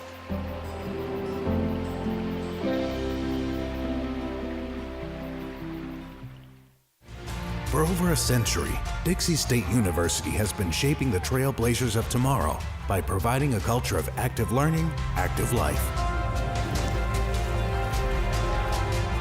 With a paradigm of real-world experience mixed with cutting-edge technologies and rich traditions, we provide one of the most affordable educations in the West, set against the most stunning backdrop on the planet.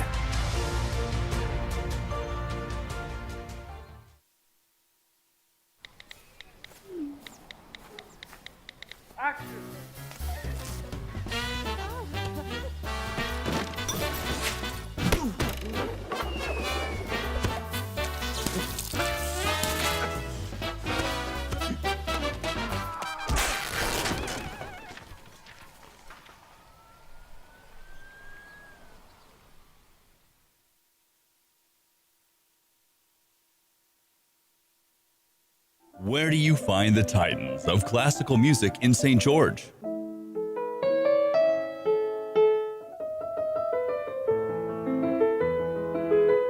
Classical music on Radio St. George, 100.3 FM. Where do you find the legends of jazz?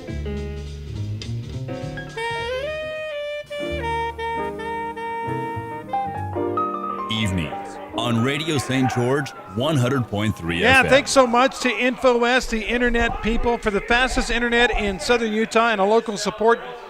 Trust the internet people at InfoWest. Go to InfoWest.com to sign up today. That's InfoWest. Let's start off our halftime. First of all, it is 14-0. Pineview on top. Pineview defense, which gave up 42 points last week, has given up nothing here in the first half. So congratulations to the Panthers. A lot of football left to play, but congratulations for their shutout in half a football game.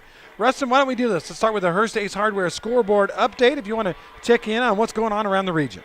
Absolutely. Of course, the Snow Canyon on by. They beat Cypress 52-0 last week. They are not playing tonight. Juab, the Wasps, currently lead the Cedar Reds 17-13. Alta on top of Desert Hills out there in the Thunderdome 12-7. Dixie and Roy tied up at 7. Murray and Hurricane tied up at 7. Of course, Desert Hills played Murray last week, ended up winning that game. They're knotted up with the Tigers. And then in this game, Pineview 14, the Highland Rams 0, and Crimson Cliffs, your other home game of the week, is taking on Lehigh, and the Pioneers currently up in that one 20-0. I guess I had to turn my microphone back on. What was the Canyon View score? Something like 47-0 or something? The last I saw in Canyon View, they were up big. They were pitching a shutout against Grand. 40-0 was the last score I saw. Yeah, Canyon View, you can criticize them and say, well, they got a really light schedule to start the year, and they do, but you know what? it takes a lot to establish a winning tradition, Rustin, and I've been around this game a long time. Canyon View has always been pretty bad at football. They had 1 or 2 years where they were about 500. Every other year they've been like 1-8 or 0-9 or 1-7 or 2 and a good year was 2-6 and for them to change the culture there, Coach was talking about it. For them to change the culture, they got to start winning football games. That's the only way you change a losing culture is to win some football games. Yeah, and I mean, in that regard, Canyon View's already doubled their win total from last year, right? Assuming that this score against Grand holds, beating up on Payson last week, taking care of Grand. So, I mean, sometimes it is just a mindset. Some of these schools, Pineview, Desert Hills, Dixie, they've always had a winning mentality. Canyon View's trying to get to that point. And, of course, it gets a little more difficult for them as they get into region play. You look at such powerhouses as Pineview or Snow Canyon this year, picked by the coaches and media to win it all, and they've got a couple of major studs on that football team. I talked with Coach Esplin the other day, and he was heartbroken they couldn't get a game worked up. They really tried to get Ridgeline scheduled. Ridgeline would not come down to southern Utah. They were trying to find a place to play somewhere in between, up there in Cache Valley and down here in St. George. They just couldn't work out the details. But so Snow Canyon, originally they had scheduled a school, I think it was Sugar Salem, Idaho. And with the rules being that no interstate travel with COVID-19, they had a hole in their schedule. Of course, Ridgeline actually had scheduled Cypress. Cypress had the COVID-19 outbreak, so they had an issue themselves, and so it looked like a perfect match, but they just never could figure that one out. Now, for the Snow Canyon Warriors, I mean, technically a bye week is never a terrible thing. The second week in the season, though, it's a little interesting. Your injuries have them piled up, but a perfect opportunity to review your game film against Cypress, go out. They have a couple other games before they really get into the thick of Region 9 play that they should walk away as winners of. So for them, this is a big moment to not get things right. There's nothing wrong in the first place, but really to improve upon what you already did well in last week's blowout against Cypress. Pineview in this one leads it by a count of 14-0. Again, a shutout for the Panthers so far in the first half of this game. It's been a lot of Highland mistakes and penalties and stuff, but also some pretty good Pineview run defense for the most part, shutting down the fullback play of Highland. Let's do this. Let's take another minute and a half timeout, 90-second break. We come back, we'll have more of the InfoWest halftime report. Pineview up 14-0. Hey, Bobo, do trees tell each other stories? I'm sorry. I'm afraid I don't know that. Hey, why don't we go find out? Listen. Can birds draw pictures? I don't have an answer for that. Dad, do stars visit their friends? Look!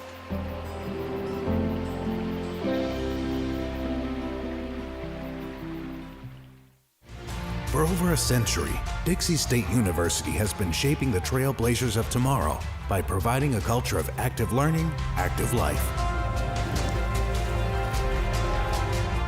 With a paradigm of real-world experience mixed with cutting-edge technologies and rich traditions, we provide one of the most affordable educations in the West, set against the most stunning backdrop on the planet.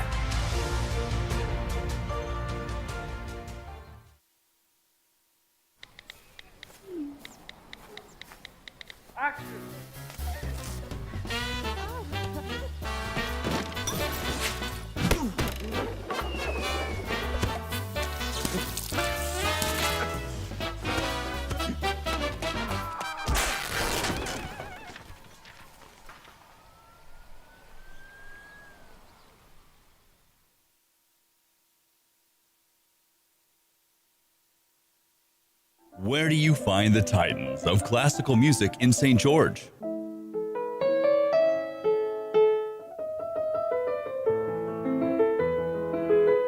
Classical music on Radio St. George, 100.3 FM. Where do you find the legends of jazz?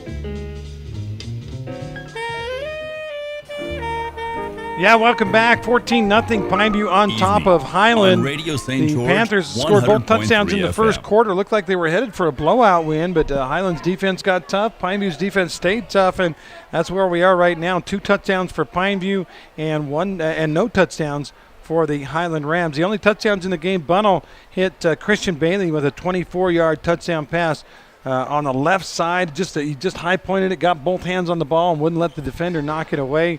That was with 4:05 left in the quarter after Pineview's defense got a stop. Bunnell found Dominic McKenzie for a 32-yard touchdown pass on the right side of the field. McKenzie with the great hands and the great move and a perfect pass by Bunnell.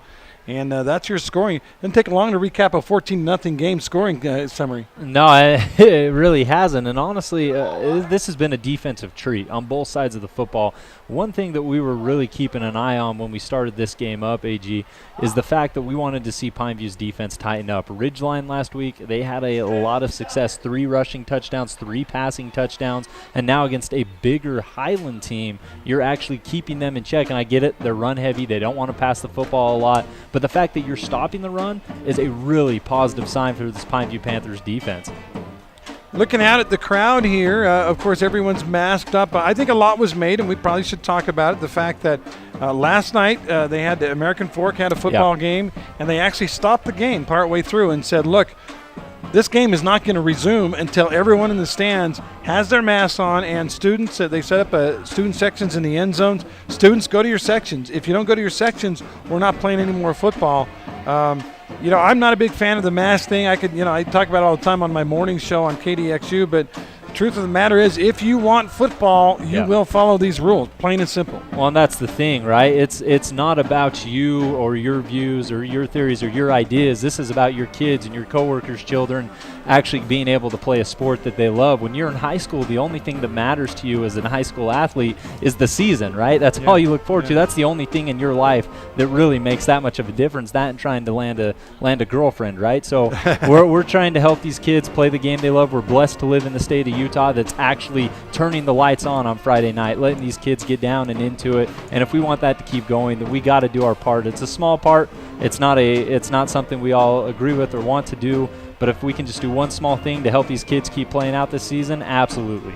And I can tell you, Russ, and I have a daughter who was a senior last year. She didn't play football, obviously, but she had a lot of things taken away from her. There was no ceremony, graduation ceremony. There was no senior night. There was no senior trip. She couldn't even get together with her friends because that was in the heart of the really bad, COVID lockdowns. And I know there were a lot of people hurting when they took away the spring sports season. Talk with Jeff Clough and John Oglesby with the UHSAA. Talk with Mike Hammer, who was the, of course, the big wig of the school district, and they're like, it hurt us. It really. And by the way, I said Mike. It's Craig Hammer. Sorry, Craig. And it hurt them because they knew what. I mean, these are events in your life. Your senior football season. Yeah. I had a situation. I ruined my ankle on my senior year, first game of the year. I had to sit and watch all my buddies play the entire senior season without me. I got in the last game as a ceremonial thing. They let me play the last game for a play or two. And it was painful. It was hard. I was like, man, this is what I worked my whole life for, was to be a senior in high school and be the star of the football team. And I wasn't allowed to play. And I know that, again, you talked about it. Hey, it's a small thing. But if you can do this small thing to let these kids succeed, let them go to school, let them play football or volleyball or soccer or golf or tennis, whatever your sport is, I'm willing to do it. And I hope you will be too out there. Absolutely. We can't afford to be selfish right now. I mean, we've had our time. We've gone through high school. We've enjoyed all the perks. And I mean, at that point in our lives, that was everything to us. And for these kids, it's the same exact thing. So we hope that we can keep that going for them. We're in a situation where we're lucky enough to actually suit up and let these kids go out and hit each other and play the game they love. Again, halftime brought to you by InfoWest, the internet people. Check them out at InfoWest.com and to sign up and find out more about them. And Stats today brought to you by Wilkinson's. Light it up, Region 9. Take state from the light experts at Wilkinson's Lights, Fans, and Fixtures. Contractors and homeowners can rely on Wilkinson's. They're across from Fiesta Fun in St. George. Let's take a look. You know what? Let's do this. Let's take a quick timeout. Let's take a 90-second break. When we come back, we'll have our Wilkinson stats and find out where Pineview exactly is dominating this football game when we come back in 90 seconds. When I was your age, I was just like you, fascinated by stars.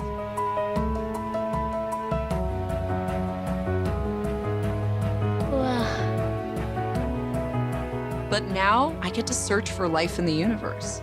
And who knows, maybe life is looking for us too.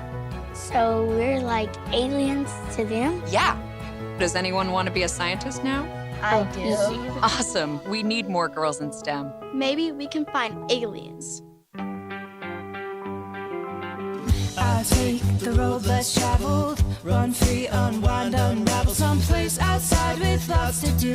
Green trees, red rocks, and don't forget that blue sky. The sunshine shining, sunshine pouring on me. Think I might just stay a while. Say hooray all day because the sun is gonna shine on me. Sun is gonna shine on me. Sun's gonna shine on me. Asphalt. It's not something we think about much except when it's in bad shape. At Holbrook Asphalt, we help cities, HOAs, and businesses avoid replacing painfully expensive roads and parking lots. To avoid the cost of replacing asphalt, you must effectively preserve it while it's still in good condition. University research has shown Holbrook Asphalt's HA5 slows asphalt aging by 67%. We make your pavement assets last longer, cost less to own, all while achieving higher property values. Visit holbrookasphalt.com to discover more. 1 in 3 adults has pre-diabetes.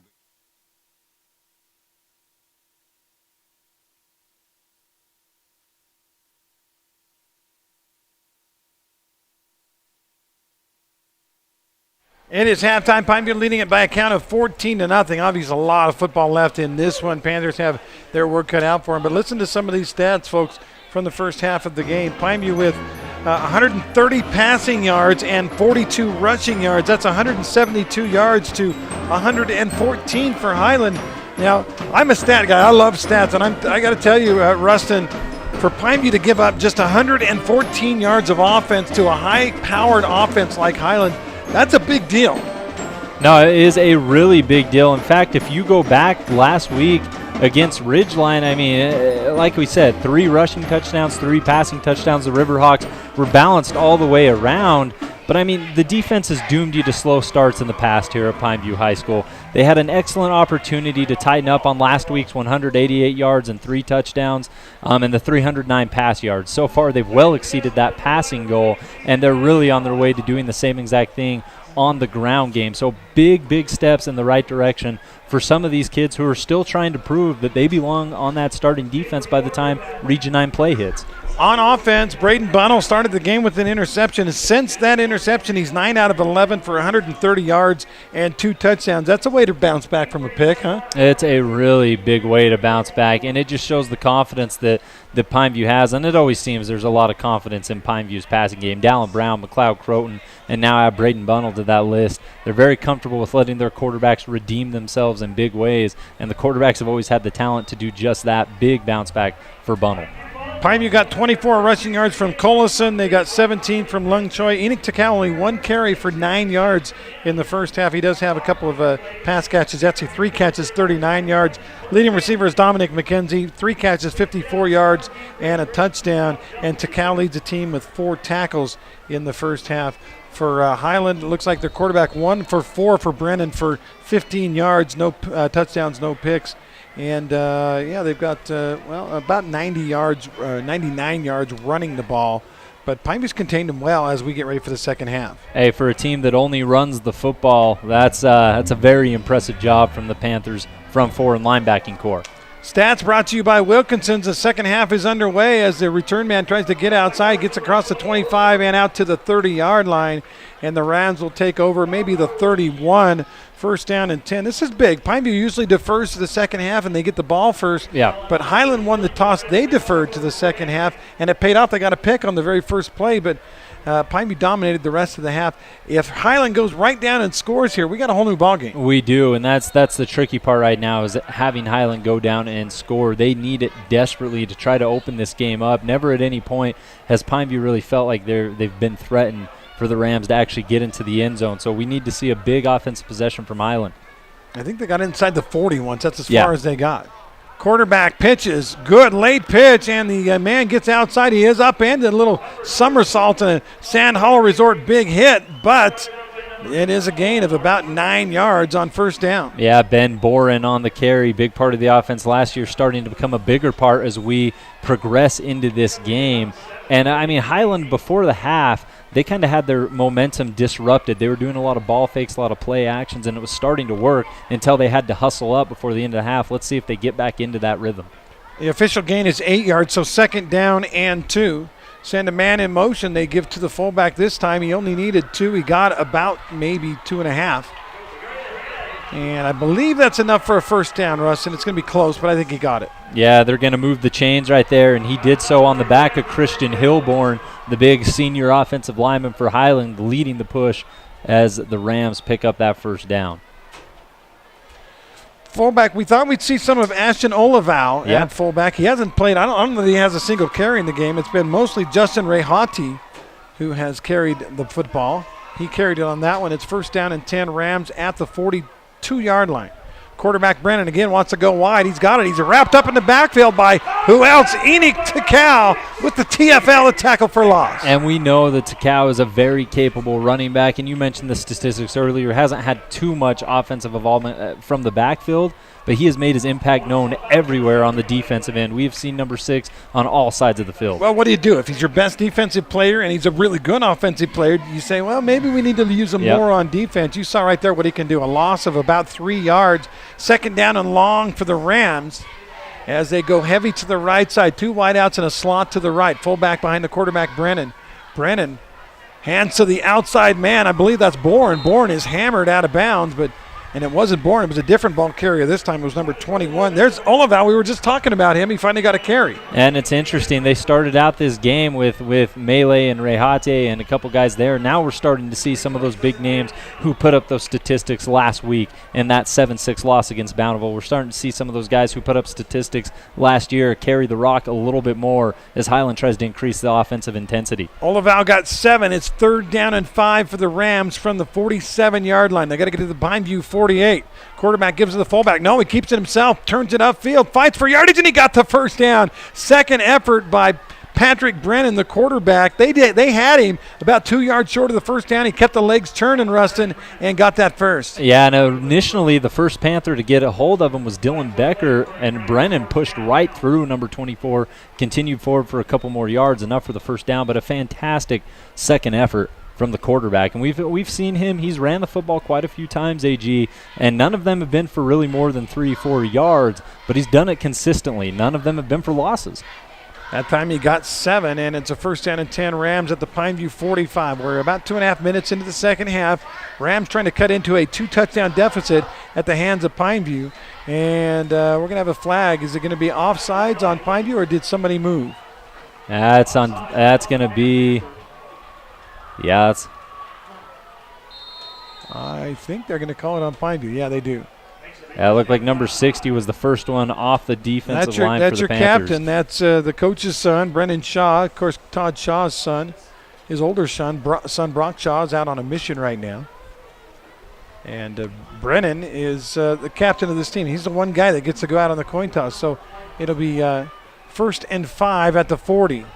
Flag on the play. Inside handoff will be a gain for a first down, but I have a feeling this one's coming back. And Highland has one of their linemen a little slow to get up. We'll wait for the penalty call. It is illegal shift called on the Rams, so that'll be a 5-yard penalty.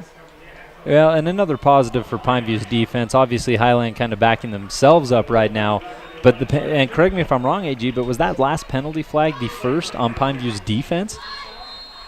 That's the only one I can think it was. of. Yeah, I think it was. They've had a few offensive penalties. Yes. That's the first defensive penalty.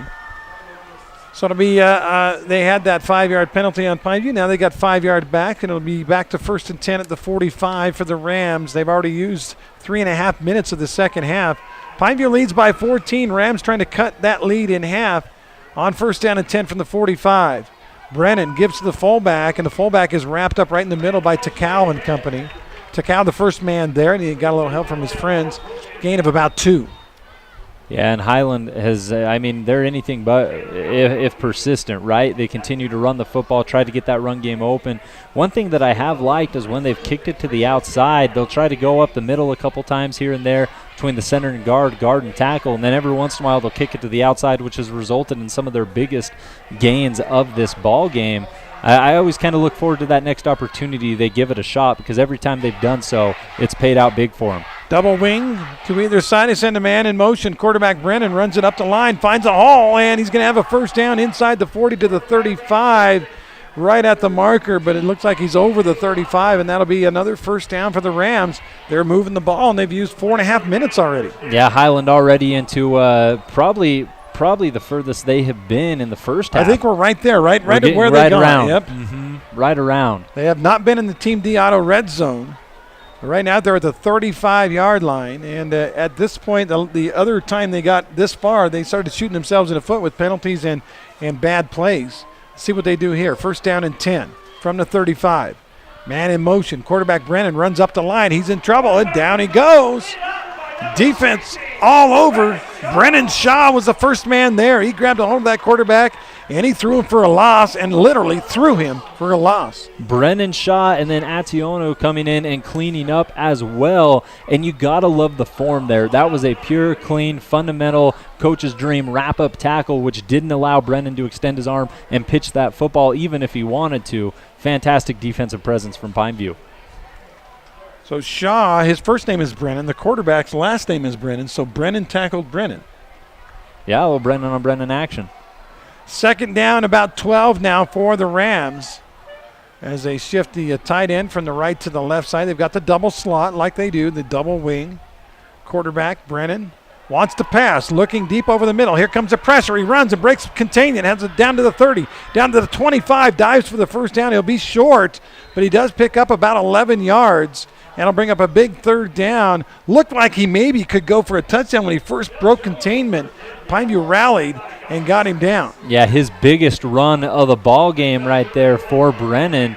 And one thing it was funny when he drops back, you said wants to pass. I don't know if he ever actually really ever wants to pass, but he makes the right play there, tucks it, gets out of the oncoming traffic from Pineview and makes the right read. Big play for Highland. And now this might be the furthest they've been downfield all night. Third down and 1 from the 26. They give fullback. Fullback has a first down and more inside the 20-yard line. And for the first time in this game, Highland has a first and 10 from inside the Team D Auto red zone. Yeah, number 22, Justin Rahadi on the carry. We've seen him with a couple big runs. He either goes for about nothing or goes for about 10 when he lines up right. He's a powerful runner when he's able to get his shoulder down and get those legs behind him. And just like that, we're in the third quarter. Pineview has not touched the football, and the clock shows 5 minutes, 10 seconds, and continues to tick. Yeah. Red zone brought to you by Team D Auto. We'll talk about them in a second. First down and 10 from the 16. They go misdirection, second man through. I believe that was Boren, and he's going to get it inside the 15 to the 13-yard line. Again, our red zone sponsor is Team D. Team D won't be beat. Now offering consignment. Go see Jason and Parker at Team D Auto, 488 East St. George Boulevard, or go to teamdautosales.com. Gain of 3 on that play. Second down and 7, and Highland likes to stay on time when it comes to down and distance, and that's where they're at here. Rams have to get in the end zone. They got to get something. You've used almost the whole quarter. You're down 2 possessions. Fullback again, this time room to Roman. He's going to score as he got a hole on the right side, sidestepped one would-be tackler, and goes for the touchdown, and it's now 14-6. Yeah, it's Paige Melee on the carry, taking it in for the Rams. We knew they were a rushing team, and that's what they did this entire drive. Not a single pass attempt, and finally the Rams break through that Panthers defense and get into the end zone. That Panther defense was so stout the first half, Highland may have found something, and they used up. There's only 4 minutes, 30 seconds left here in the third. Kicks brought to you by Simply Wisdom. The extra point by Julian Watron is good, and we'll go to break. 45-second break, 4.5 to go in the third quarter, and Highland has cut that Pineview lead in half. I'm Ferdinand. You look at me and think big. You think scary, but I'm a little misunderstood. Sorry, I almost killed you. Kids with learning and attention issues are misunderstood too. Take the time to understand. Learn more at understood.org. There. Heard about the scarecrow who won an award? He was outstanding in his field.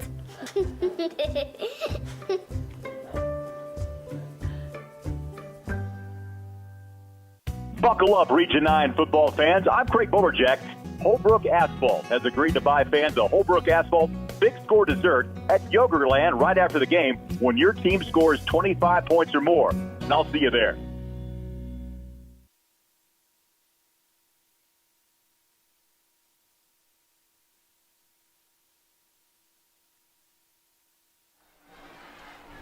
We're back. It is 14-7 now. Highland did what they wanted. They got a 7.5-minute drive that resulted in a touchdown. Now a very short kick taken by one of the up men at the 30. Tries to get outside to the 35 to the 40. Stays, doesn't stay in bounds. Stepped out of bounds, but a pretty good run back by that young fella. He's fired up. That was Ian Becker on the return. Becker showing little wheels around the outside, Rustin. Yeah, normally he's a defensive presence right there, making his making himself known, moving the football forward for the Panthers. And now you're in an interesting spot. Your lead isn't what it once was. You're still confident in your quarterback, still confident in your run game, but you do got to be careful with the football. Highland already with one turnover today of that Ben Bourne interception. Don't give the Rams another opportunity. Lung Choi is the running back, Bunnell the quarterback. He gives to Lung Choi, dancing in the backfield, and that's always a mistake against a high pursuit team. And Lung Choi somehow made about 3 yards when it should have been a loss of 1. He did a lot of dancing. Looked like he was trying out for the Solid Gold Dancers. That's an old dance reference. You wouldn't get that one, Rustin. But I appreciate it anyway. It looked like Lung Choi kind of got caught up behind the junior receiver, Tyson Moten, and really didn't know where to get out from there. So he does get 3, though, so 2nd down and 7 as Pineview looks to the run game early. Again, Lung Choi. This time he has a little bit better hold. Spins around, gets a first down across midfield. Then he's stacked up there. He will get it to the 49 of Highland, and Pineview has a first down. And this is what I want to see on this Panther drive. When they've scored rather quickly. Right now the Panthers being consistent, moving downfield at a similar pace to what we saw Highland do, just not the last drive. But I like this. I like the consistency we're seeing from Pineview, and then when Bunnell's ready, open him up and let him air it out. But the run game ticking so far for Pineview. 3.5 left in the third quarter. Lung Choi again. He gets spun around. I thought it was maybe a face mask. No call. And Lung Choi will get down after a gain of about 5 yards. He was running sideways. Little crazy legs Hurst there, but a nice job on the play. Let's get a Hurst Ace Hardware some update scores from around Region 9. I see Dixie is taking the lead on Roy. Yeah, it looks like Dixie up 21-17 on the Royals. Juab leading Cedar 30-19. Alta 19, Desert Hill 7. Hanging in there. Canyonview up 54-22 on Grand. Now Lung Choi again. Hole on the left side to the 40, to the 35, and finally got tackled around the ankles, but another gain for a first down by Douglas Lung Choi. And he has been so fun to watch. He's been the only ball carrier to receive the football on this drive, and every single time he's touched it, even when it looked like he had nothing, he picked up 3 yards. Other than that, he's breaking off big runs. Pineview is into Highland territory. Lung Choi is exactly what they wanted. A kid that comes out of nowhere, gives a rest. And actually, that was not Lung Choi that time, right? Was that Collison? Byron Collison on the carry? That was Collison, and he's had a fantastic game. He's had a little under 5 carries, if I'm not mistaken, tonight, but almost every time he's touched the football, he's made it count. And Collison is a junior. Lung Choi, by the way, is a senior. And they're giving Tekau a little bit of rest so he can play defense. Carry on that one got him 6 yards. 2nd down and 4. Pineview going to the run game. They lead by 7. They have the football. 2nd down and 4 from the 28-yard line of Highland. Bunnell's a fantastic quarterback, but you do not mind the fact that he has not attempted a pass on this drive. That means things are working. This time he is going to pass. Looks to the deep, wide open near the end zone, and that's a touchdown. A blown coverage by the Highland Rams, and an easy 6 points for, I believe, Dominic McKenzie. It is McKenzie, and Ben Boren, the cornerback assignment, was still standing at the 25-yard line as McKenzie hauled that football into the end zone. That wasn't just a blown coverage. That was I don't even know how to describe that. Bourne was still up by the line of scrimmage while McKenzie was waltzing in for the score. His 2nd touchdown of the ball game.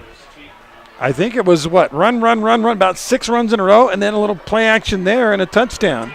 Extra point. Kicks by Simply Wisdom is up and good by Fausto, and Pineview is back to a 14-point lead. We'll take a 45-second timeout. It's 21-7 on our one-loss scoreboard. Beyond the park you know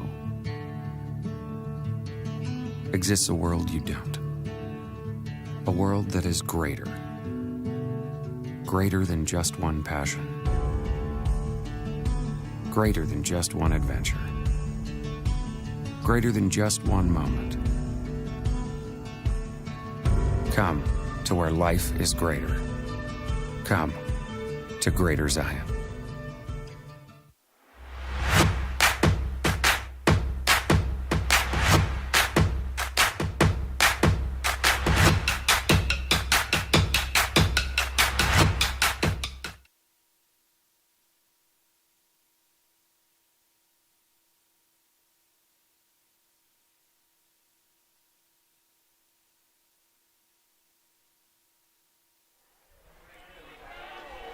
Pineview ran 5 running plays in a row to start the drive. Lung Choi for 3 for 8.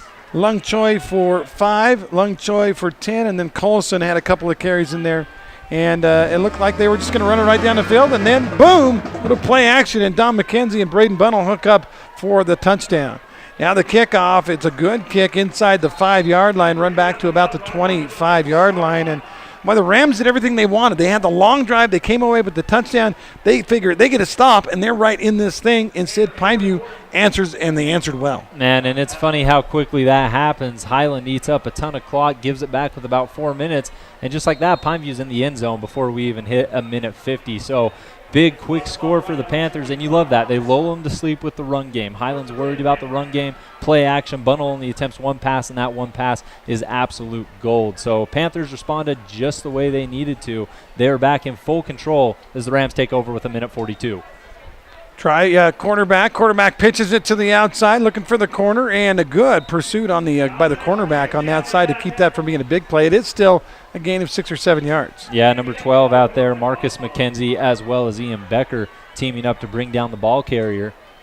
And now if you're the Panthers defense, you know Highland ate up a lot of clock. They had their way against you on the last drive. But that first half was gave us any idea, we know that Pineview's defense can stand strong. They stand strong right here. It's going to be really hard for Highland to come back with how slowly they move the football. 2nd down and 3. They send the man in motion. Quarterback keeps it up the line, pitches it wide. Looking for the corner to the 35, to the 40, and out of bounds. On the carry for the Highland Rams was number 21, Ashton Olival. That's his second carry. Both have been pretty solid. Yeah, and both of them here in the second half. Didn't touch the ball in the first half. Pineview leading it 21-7, under a minute to go in the third quarter. And a couple of Pineview Panthers maybe sucking air a little bit, grabbing their knees. It's a physical team, and your offense never keeps the ball very long, even when they score. But chance here now on a 1st down and 10 from the 42 to make a statement. Brennan runs it up the line, cuts it inside, late pitch, ball is, no, how did he hang on to that one? That was not a good pitch. It hung in the air forever, but somehow they got it back. That didn't even look like a pitch, AG. I know it was an attempt, but it looked like he just straight up coughed that football up into the hands of his tailback, and number 85, Ian Becker, was right there to make a play if he wouldn't have came down with it. Loss of 1 on the play, almost a disaster for the Rams as we go under 30 seconds to go in the third quarter. Pineview with a 14-point lead. Their defense doesn't have to be great now. It just has to be okay and slow the Rams down, and they're going to win this football game. A lot of football left, though, as we look at maybe the last play here in the third quarter. 2nd down and 11. A little misdirection play. Trap play, and the running back has it across the 40 to the 45-yard line, maybe the 46, and we're going to head for a big 3rd down when we start the fourth quarter. We'll count it down to the 3rd, 3, 2, 1, and that's the end of quarter number 3 here from Panther Stadium. Pineview 0-1, Highland 0-1. Somebody's going to come away with a win, and right now it's the Panthers on our one-loss scoreboard, leading it by a count of 21-7.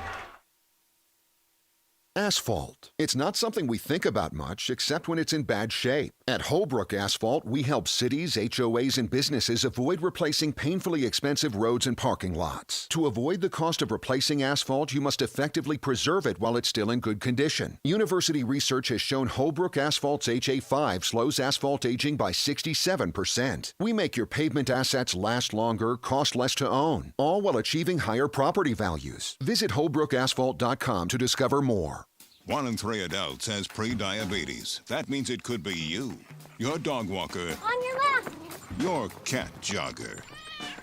With early diagnosis, pre-diabetes can be reversed. Take the risk test at doihaveprediabetes.org.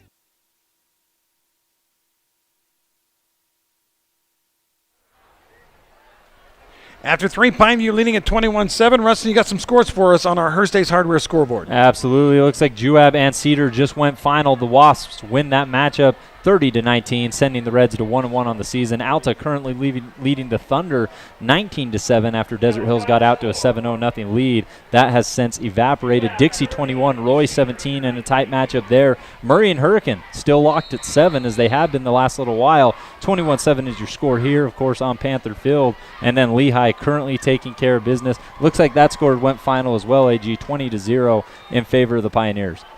Quarterback wants to pass. Pressure is in there. He throws it in traffic, and a heck of a catch made for Highland by number 7, Maya Giles. Maya Giles was covered. That's pretty good defense, and how he caught that ball, I don't know, Rustin. Yeah, Francis and Caballero were both in the vicinity for Pineview, and Brennan, just for his second completion of the night, he absolutely just Brett Favre that thing, gunslung it right into the arms of Melee. Great pass, and if Highland can do a little more of that, it could be a ball game again. Giles with the grab. Best pass play of the game by far for the Rams. Yep. And it's first down and 10 at the 24-yard line. Send a man in motion. They give fullback. He's hit early. Short gain, maybe 3, maybe even 4 on the play as Pineview trying to slow him down. Again, the Panthers right now, I know you don't want them to score, but if you can make them use 3 or 4 more minutes, get the ball back and score one more time, this game's over. They don't have to, like I said, they don't have to be excellent. They just have to be good enough. Absolutely. And, speaking of scoring one more time for Pineview, that would have put them above that 25-point mark, which means Holbrook Asphalt big score dessert. That's what I got my eye on right now. Yeah, ice cream. 11 minutes left in the game. Pineview by 14. Highland knocking on heaven's door at the 22-yard line. Send a man in motion. Quarterback wants to throw again. Here comes the pressure, and he's going to be pulled down in the backfield. He might have got close to the line of scrimmage, so I don't know if we'd rule that a sack or not, but it'll be third down now for the Rams. And at this point, they do have a very good kicker, but a field goal doesn't do them any good at this point. No, they need to score, especially where points have been so hard to come by. And it was Masio Davenport getting into the backfield, the 6'3" senior defensive end who kind of pushed Brennan up and resulted in no gain, almost had the sack. So right now, Pineview getting a little pressure in the backfield. And we know Highland's going to, they might pass here on third down. Third down and 8. Let's see what they do. They send a man in motion. Nope, they're going to run the option. Quarterback up the line. He breaks one tackle, breaks another. What a run by Patrick Brennan. They had him. They had him after about 3 or 4 yards, Rustin, and they could not hold on to the slippery Patrick Brennan. And we talked about how all of last year in split quarterback time, Brennan only completed 4 of 16 attempts, and really they wanted him to become more of a game manager. I feel he's done that tremendously tonight. He hasn't slung the ball a lot, only 2 completed passes, but he stepped up when they needed to, especially in the run game. Really tough run from Highland's quarterback. Under 10 minutes to go. First down and goal from the 9-yard line for the Rams. Brennan, the quarterback, gives to the fullback up the middle, and he'll have it inside the 5. Just a straight dive. Pineview wrapped him up, but the leg turn got him down about halfway to the end zone from the 9. They're at about the 4-yard line. Interesting position here for the Pineview defense. And if I'm not mistaken, you saw a lot of that game last week against Ridgeline, but the Riverhawks got a lot of their rushing touchdowns down around the goal line, correct? Yeah, well, and they went big and just powered their way in, overpowered Pineview. Let's see if that's what Highland tries to do there. I would be surprised if they run anything but a fullback dive here. Taking their time now, clock ticking away with just over 9 minutes left. Panthers by 14, Highland trying to cut into that. On second and goal from the 4. Fullback again. No, it's a pitch wide and a beautiful play by Patrick Brennan. Faked the fullback, kept it himself, late pitch, and walking into the end zone was the running back. That's Melee. He has really come alive in this second half. He's been an integral part of the team's offense.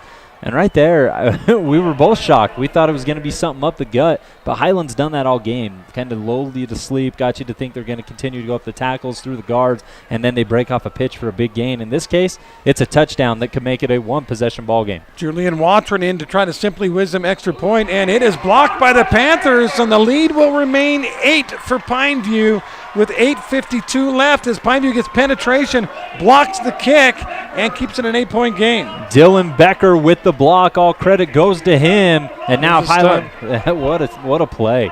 We'll take a 45-second timeout. Our one-loss scoreboard. Panthers now up 21-13. We'll be right back. Time apart has taught us. In our social distance, we found space. Space to ponder. Space to connect. Space to imagine. Space to heal. In the emptiness, we found meaning. In silence, we found beauty. In separation, we've discovered there is so much more to find when we find our space.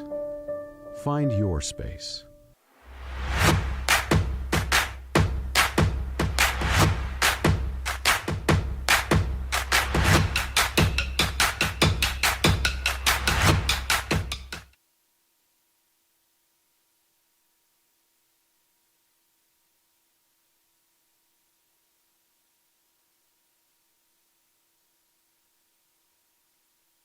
Welcome back, Andy and Rustin here from Panther Stadium. Pineview leads it by a count of 21-13. That we'll see if that blocked extra point, Rustin, is a factor in this game. If Highland scores again and gets a 2-point conversion, I guess it's a non-factor. But right now, that 8-point lead feels a little better than 7. Absolutely. I mean, I can't tell you the future right now, but normally in defensive matchups such as what we've seen tonight, 1 point does make quite a bit of difference in the long run.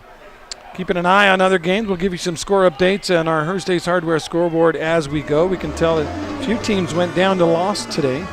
There's the kickoff. McKenzie has it at the 10, at the 15, looking for a hold to the 20-25, and good coverage by Highland as the ultra-dangerous Dominic McKenzie is taken down at the 26-yard line. And I'm being told now it looks like there's a pick 6 out there at Desert Hills High School by the Alta Hawks. They are leading that game and in full control, 27-7 over the Thunder. Tough break there. Murray Hurricane still tied at 7. Last check we got. And Cedar went down. Surprised to me. That was a pick'em game with Juab, but Cedar goes down, what was it, 30-19? 30-19. And it looks like Roy and Dixie just went final. The Royals score. They win 24-21 over the Flyers. Pineview looking to run the football. Takao is back in there. He's got the ball. Tries to get outside. Cuts across the 30 out to the 35-yard line. Very patient running by Enoch Takao on that one as he waited for his blocks to develop, found a hole, and picks up about, 11 yards and a first down. And it looks like we have an injury timeout in favor of a Highland player. Hopefully he's okay. 8:36 left in the game. Let's see if they get him up right away. Yeah, he's up. So we're going to keep it right here. They'll help him off the field. That's Loyta Loyley, one of the big parts, integral parts of Highland's defense, number 55. And that one in particular, that's Riker, as they help him off the field. And Takao on that last carry, AG, it shows you it's a testament to the type of player he is. Hasn't carried the football a lot. He's been key on the defensive end. And now in the closing minutes during crunch time, he's back out there taking those offensive reps. Despite Lung Choi doing a fantastic job, despite Collison doing a fantastic job, he's back here to help close up the ball game.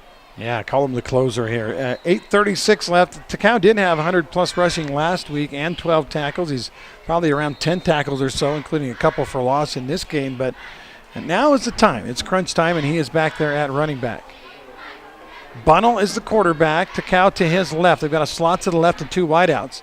They give it to Takao, and he cuts to the left side, tries to get outside, shows his wheels to the 40, to the 43, 45-yard line. Enoch Takao in a little scrum now, a little rugby scrum at the 44. But a good gain of about 8 yards. Yeah, Josh Maeda originally got to him at about the 37-yard line. Tried a little shoestring tackle there. You're getting a lot more than that to bring down Takao. Strong running to continue to push the Panthers forward. They mark him back at the 44, so that's still about 8 yards. Second down. Bunnell managing the game right now, quarterback. Takao, the running back, fakes to him. They throw the slant. Ball is complete to Preston Mann inside the 40 down to the 38. Lull him to sleep again, and then run a little play-action slant. It worked before for a touchdown, this time for a big Pineview first down. We haven't called Preston Mann's name a lot since that first quarter. Comes up with a big grab to move the chains. He's the Julian Edelman of Pineview. And he is split to the right side with Dom McKenzie. First down and 10 at the 38 of Highland. Now they look to the sideline, Takao and Bunnell. There's a blocking back in front of Takao. And there's a call from Coach Gary Croton. Bunnell, he is going to throw. Little underneath pass, caught by McKenzie. McKenzie cannot break the tackle. Good tackle over there. Was that Boren? That was Boren. He had that interception first play of the ball game, and since then he's been targeted a couple times in favor of McKenzie, who is a little slow to get up. Yep. And right there he makes a fantastic open field tackle. I think Don McKenzie is mad at himself for not breaking that tackle. Yeah. I don't think he's hurt. I think he's like, man, that was one-on-one out there. I break that, I'm off to the races. But gain on the play on the quick hitter is about 4 yards. So second down and 6, Pineview. Again, Panthers lead by 8, 7:05 left in the game. If they score here, it's almost going to guarantee a win because Highland just isn't built to score quick. So big drive here for the Panthers. Bunnell, the quarterback.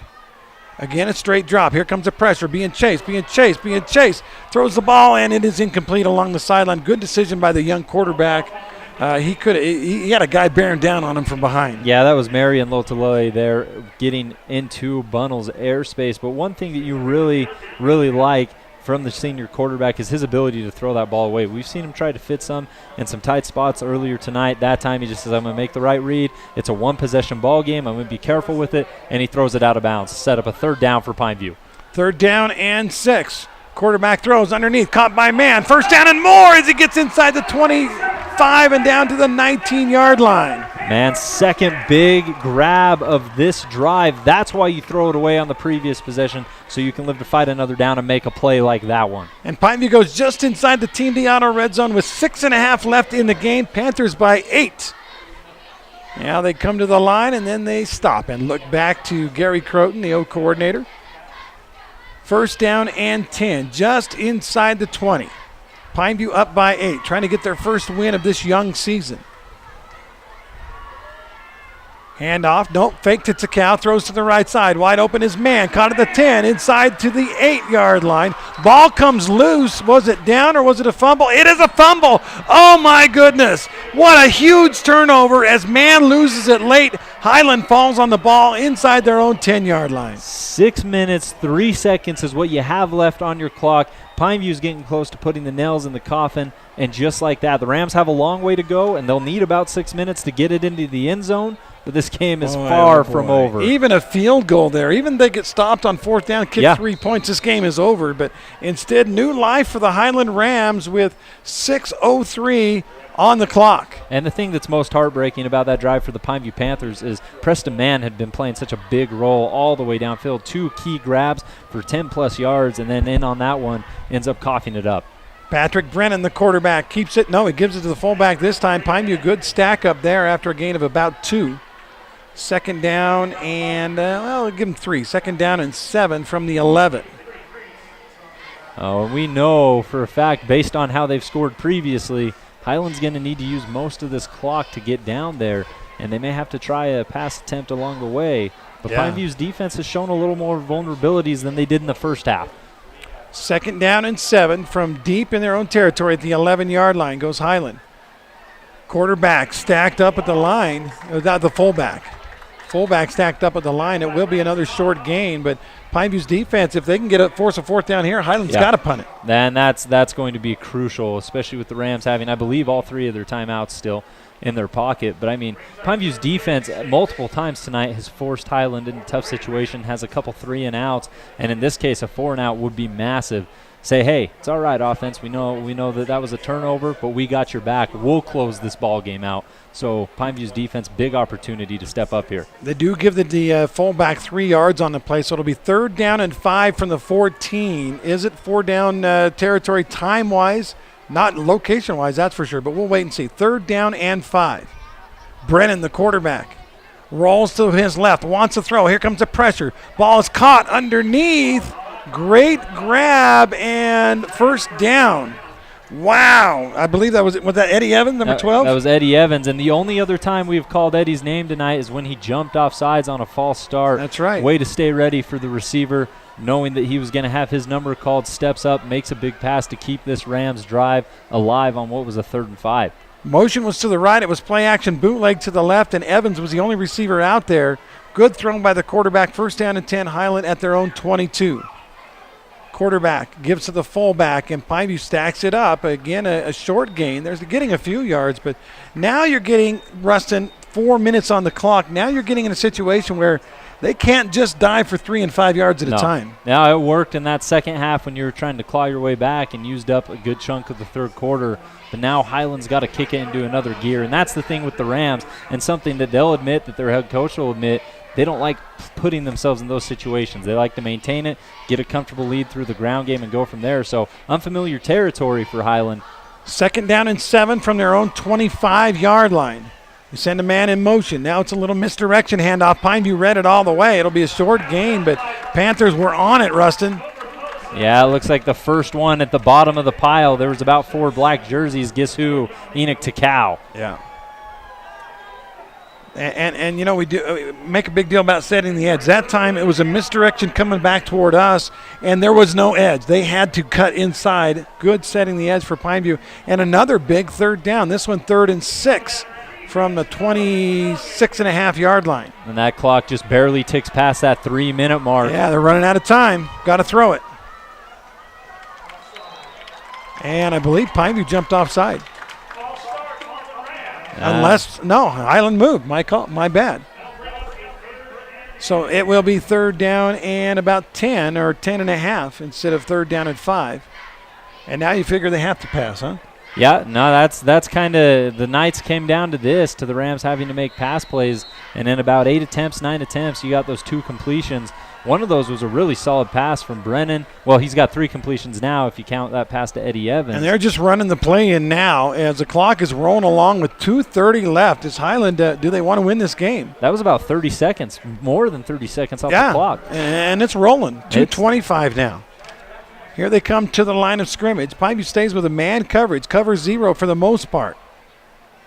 Quarterback wants to throw. Looks deep to the right side. It's a foot race to the football, and it is caught on a little comebacker, little back shoulder throw, I guess, huh? Yeah, that's Eddie Evans again. He has came alive. 2 catches on this drive for Highland. He was being covered right there by T.J. Francis, and there was a little contact, a little pushing, a little shoving, but good call by the referee just to let them play that out, and a really solid grab by Evans. Gain is across the 50, so now Highland can start thinking, all right, maybe we can tie this game. 1st and 10 at the 49 of Pineview. Quarterback pitches wide, a lot of room to roam outside, and boy, he made a bad decision. He decided to cut inside instead of continuing to the sideline, and Boren is probably going to regret that one because that could have been a big gainer and stopped the clock. Instead, it's about a 5-yard gain. Yeah, that's the difference between a 5-yard and a 15, 20-yard gain. And 1:40 and counting now on the clock. Rams seem to be in no hurry. They just now called the play in. 1:32 on the clock and counting. Well, I'll tell you what, they won't go away from their identity as kind of a slow, plodding offense. They're going to ride this out to the end.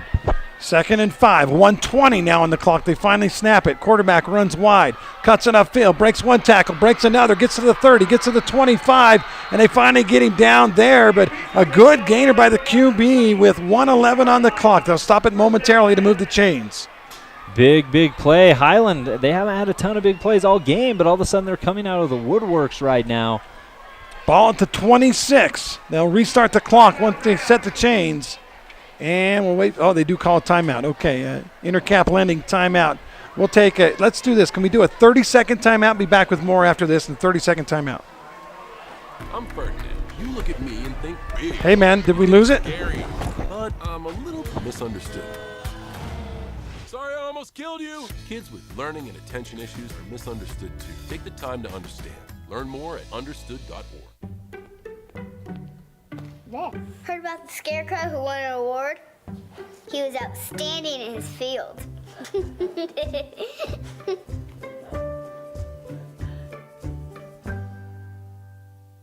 Buckle up, Region 9 football fans. I'm Craig Boberjack. Holbrook Asphalt has agreed to buy fans a Holbrook Asphalt big score dessert at Yogurtland right after the game when your team scores 25 points or more. And I'll see you there.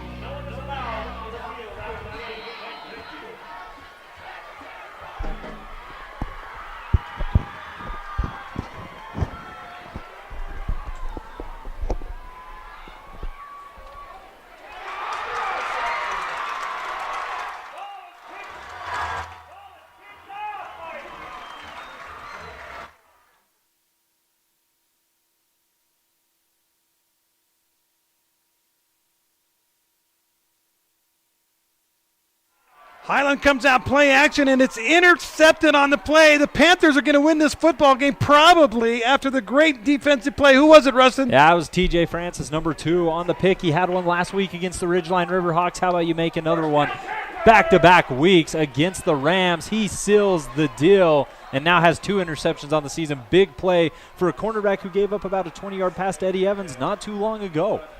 Francis with the pick, Pineview with the 1st and 10 at their own 20, 1:03 on the clock. I believe Highland has at least 1, maybe 2 timeouts. They snap it, and Bunnell just takes a knee from the shotgun.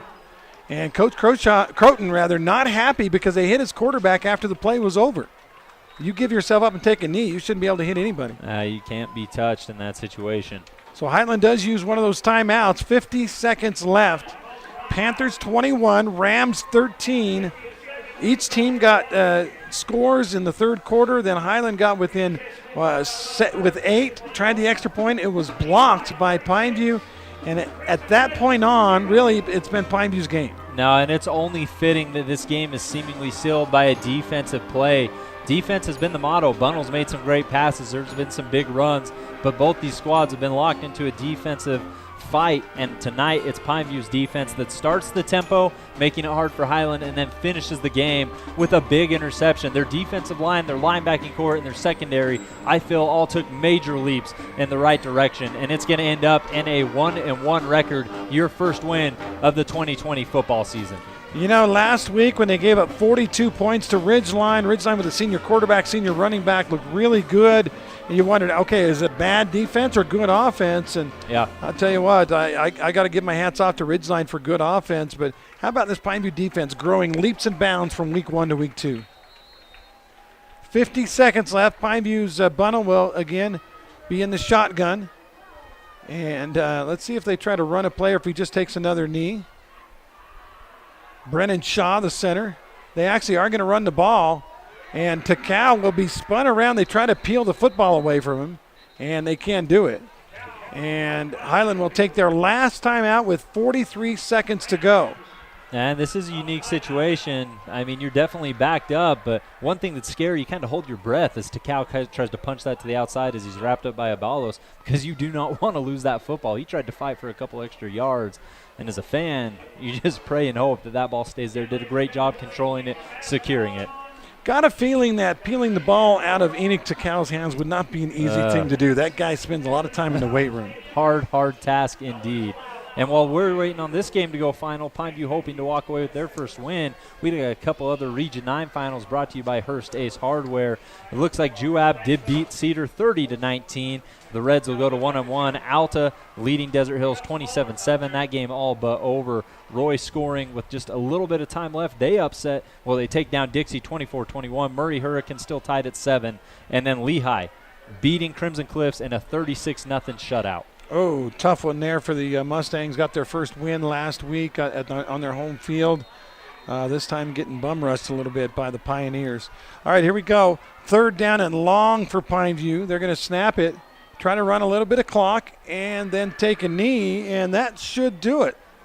For under 40 seconds now, they'll reset the clock, and I don't think Pineview has to snap it.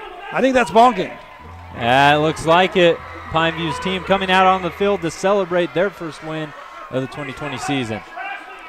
Still 23 seconds on the clock, but in high school, once a play is over, they reset the clock to 40 seconds. They've got 40 seconds. They got it under 40 seconds.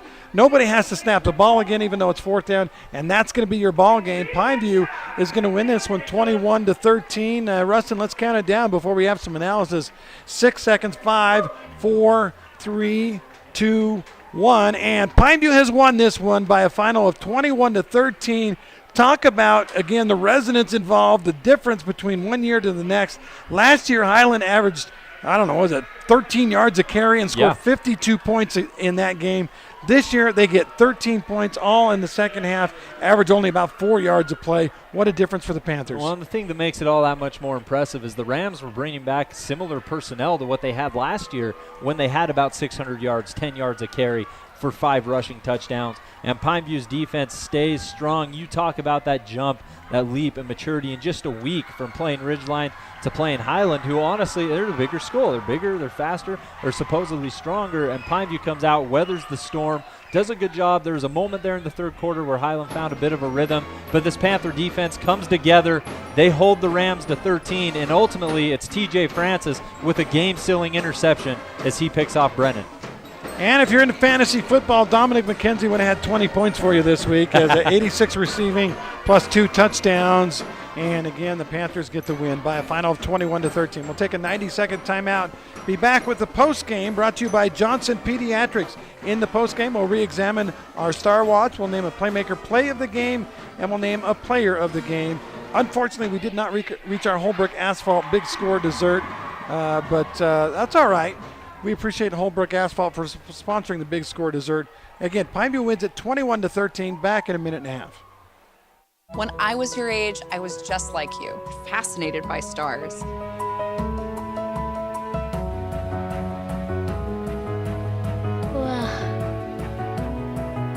But now I get to search for life in the universe. And who knows, maybe life is looking for us too. So we're like aliens to them? Yeah. Does anyone want to be a scientist now? I do. Awesome. We need more girls in STEM. Maybe we can find aliens. I take the road less traveled, run free, unwind, unravel someplace outside with lots to do. Green trees, red rocks, and don't forget that blue sky. The sunshine shining, sunshine pouring on me. Think I might just stay a while. Say hooray all day because the sun is gonna shine on me. Sun is gonna shine on me. Sun's gonna shine on me. Time apart has taught us. In our social distance, we found space. Space to ponder. Space to connect. Space to imagine. Space to heal. In the emptiness, we found meaning. In silence, we found beauty.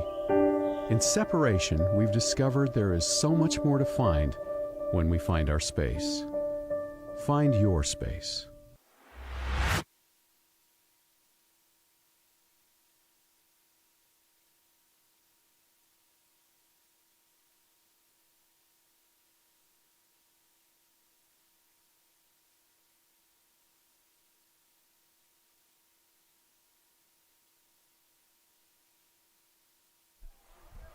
Hey, Dr. Cody Johnson and his staff make your kids feel right at home. See why so many are choosing Johnson Pediatrics. Call 628-0511 and ask for the new patient special with Johnson Pediatric Dentistry. And, well, as we look at Pineview, I contrasted, Pineview Highland from last year and this year, but let's even go closer. Let's talk about last week versus this week for this Pineview team. And we're going to go heavy on defense in this one, even though there were some great offensive plays, because what a quantum leap from week one. You give up 42 points to week two. You get a shutout in the first half, give up only 13 points, Rustin. Yeah, absolutely fantastic. I mean, you just throw it back to last week alone. They gave up nearly 200 yards on the ground with 3 touchdowns, 300 passing yards with 3 touchdowns. And then this week to see what they did and how they've progressed is a massive testament to really the coaching staff here at Pineview High School and these kids' ability to buy in to this program, buy into the defensive scheme, and really step up their game. Make no mistake, Highland has a very solid offensive line, 3 returning starters, I believe.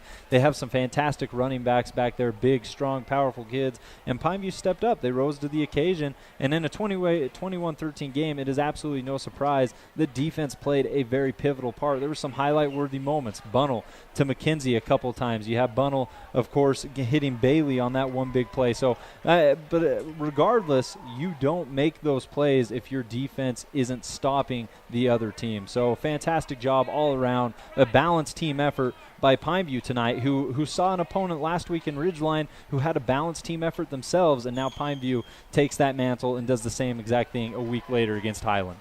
All right, we've got some awards to hand out. Here's one I'm going to tease you about, okay? We're going to name a lineman of the week on my morning show on Monday morning on KDXU. Not going to tell you who it is tonight. You've got to tune in to the morning show on KDXU Monday morning to name the lineman of the week. It's we talked with and it's brought to you by Hash House of Go-Go. We talked with Tyler Hunsaker over at Hash House. He's a former lineman. I'm a former lineman. We got, Andy Thompson was involved. We're like, let's honor one of the linemen that had a great game. And so we'll honor our lineman of the week on Monday morning on KDXU. But as for the awards tonight, let's start off with our play of the game. And I think this one was a no-brainer. Play of the game brought to you by the Playmakers at Appliance Wholesalers Plus. Buy direct and save at AWP, the number one playmakers in the appliance business. Open to the public across from the freeway from the Bloomington Walmart. Save money at AWP. And I think the no-brainer play of the game came on defense. It absolutely did. You go to cornerback TJ Francis. Highland's driving downfield, trying to score. It's an 8-point ball game. And there's a moment where Francis and Evans kind of get tangled up. Evans comes away with about a 25-yard pass, which Francis had played a great game all night. So the next couple possessions later, They go Francis's way again, ends up with a game-sealing interception, makes the crucial grab, gets the Panthers fans on their feet here at Pineview High, and seals the deal. It's only fitting in a game like this that it's defense that ends up winning the game after Pineview's offense had a chance to seal it, fumbled the football. Francis comes back on the other end and closes it up. Well, and I love what he did. You talk about technique. He's a guy, he covered his man, and when his man turned for the ball, Francis had no idea where the ball was. He turned when his man turned for the ball, and there it was coming right to him. Had the wherewithal to hurry and get his hands ready, make the interception, and seal the victory. Great play by T.J. Francis, our AWP playmaker, play of the game. Now, you and I were talking about the play of the game, brought to you by Dad's Trucking. And there were several places we could have gone. I love the way Brendan Shaw played on the interior. But ultimately, it's a guy who plays a little bit of offense but is absolutely invaluable on defense. Yeah, that's Enoch Takau. I mean, last week you mentioned he ran for over 100 rushing yards. This week, they didn't need him to do that. They just needed him to be one of the strong defensive leaders that he is. Any play that you watch the Panthers make, go back on film, check it out. Number 6 is always around the ball carrier. Yeah. Always. And he was getting his head in there, making physical hits against Highland's physical running backs. It's a no-brainer. I mean, McKenzie was great with 2 touchdowns. Bundle tossing 3 was absolutely fantastic. But in a game like this, you got to give love to the defensive side. And the guy who led it all tonight was Enoch Takau. And he had a big tackle for loss in that last drive, too, on the quarterback. Yes. And, again, Enoch Takau is our Dad's Trucking player of the game. Dad's always delivers, your quality service carrier. Fuel up and grab a snack at Ernie's 2 Sinclair Station at the top of the boulevard. Dad's is always delivering your Dad's Trucking player of the game all season long. And I can't even remember how many years they've been with us, but Dad's has been our player of the game sponsor for a long, long time here on KDXU and ESPN. Yeah, we appreciate all our sponsors who make this possible. And unfortunately, speaking of that, we're going to fall a little short of our Holbrook Asphalt Big Score Resort. Yeah, darn it. Canyon View is the only team in Region 9 who scored more than 25 points. I didn't think I'd be saying that, but it is 2020. It is hard to believe. All right, let's do this. Let's go over the finals from around the region before we wrap things up. What do you got for us, Rustin? So it looks like the Juab Wasps take down Cedar 30-19. Alta is currently in the third quarter taking down the Desert Hills Thunder, and I think that score currently is 36-7 after an Alta pick 6. Dixie was up 21-17 late against the Roy Royals up there in northern Utah. Roy scores at the end to win that game 24-21. The Flyers are 0-2 on the season thus far. Murray just barely scored to go ahead of Hurricane. That game was knotted up at 7 for most of the night. It is now Murray for 14, Hurricane 7, and of course Pineview 21, Highland 13. Canyon View puts the whooping on Grand. They win that game in massive fashion, and Lehigh shuts out Crimson Cliffs on that new beautiful home field 36-0. That'll do it from here. All our updates brought to you by Hearst Ace Hardware. Well, Rustin, it was a fun night. Not exactly the game I expected. I thought we were going to have another shootout. It was going to be 38-35 or something like that. But it was kind of refreshing to see the defenses come and bring their A game. And I think with one preseason game left to play, and of course with the RPI, they all matter now. But I think this game was everything you could ever want from a Pineview defensive perspective. They have that confidence. They have that trust now, and they know that they can go out and play great defensive football after giving up to 42 to Ridgeline last week. I see it as an ideal win for the Pineview Panthers. I will be on the air with Pineview next week as they go all the way up to Park City. Now, they got a little score to settle with Park City because Park City's the one that knocked them out of the playoffs last year. Park City not as good this year, but still a pretty good football team, and the Panthers will go on the road and try to knock the Miners off. Again, we'll have that game for you right here on KDXU, 7 o'clock next Friday night, Pineview and Park City. We also have a game here in town, and, it's just going to be another fun Friday of football. Let's wear our masks so we can keep playing, Absolutely. It's a simple thing. We may not like it, but remember, it's not about you. It's about these kids. And as we watch the Pineview Panthers kneel out there around the 50-yard line to celebrate their first victory of the season, it's well worth it. All right, that'll wrap it from here. For Rustin Burnsides, I'm Andy Griffin. Thanks for tuning in, and congratulations to Pineview as they win it tonight. On our final one last scoreboard update, it's Pineview 21 and Highland 13.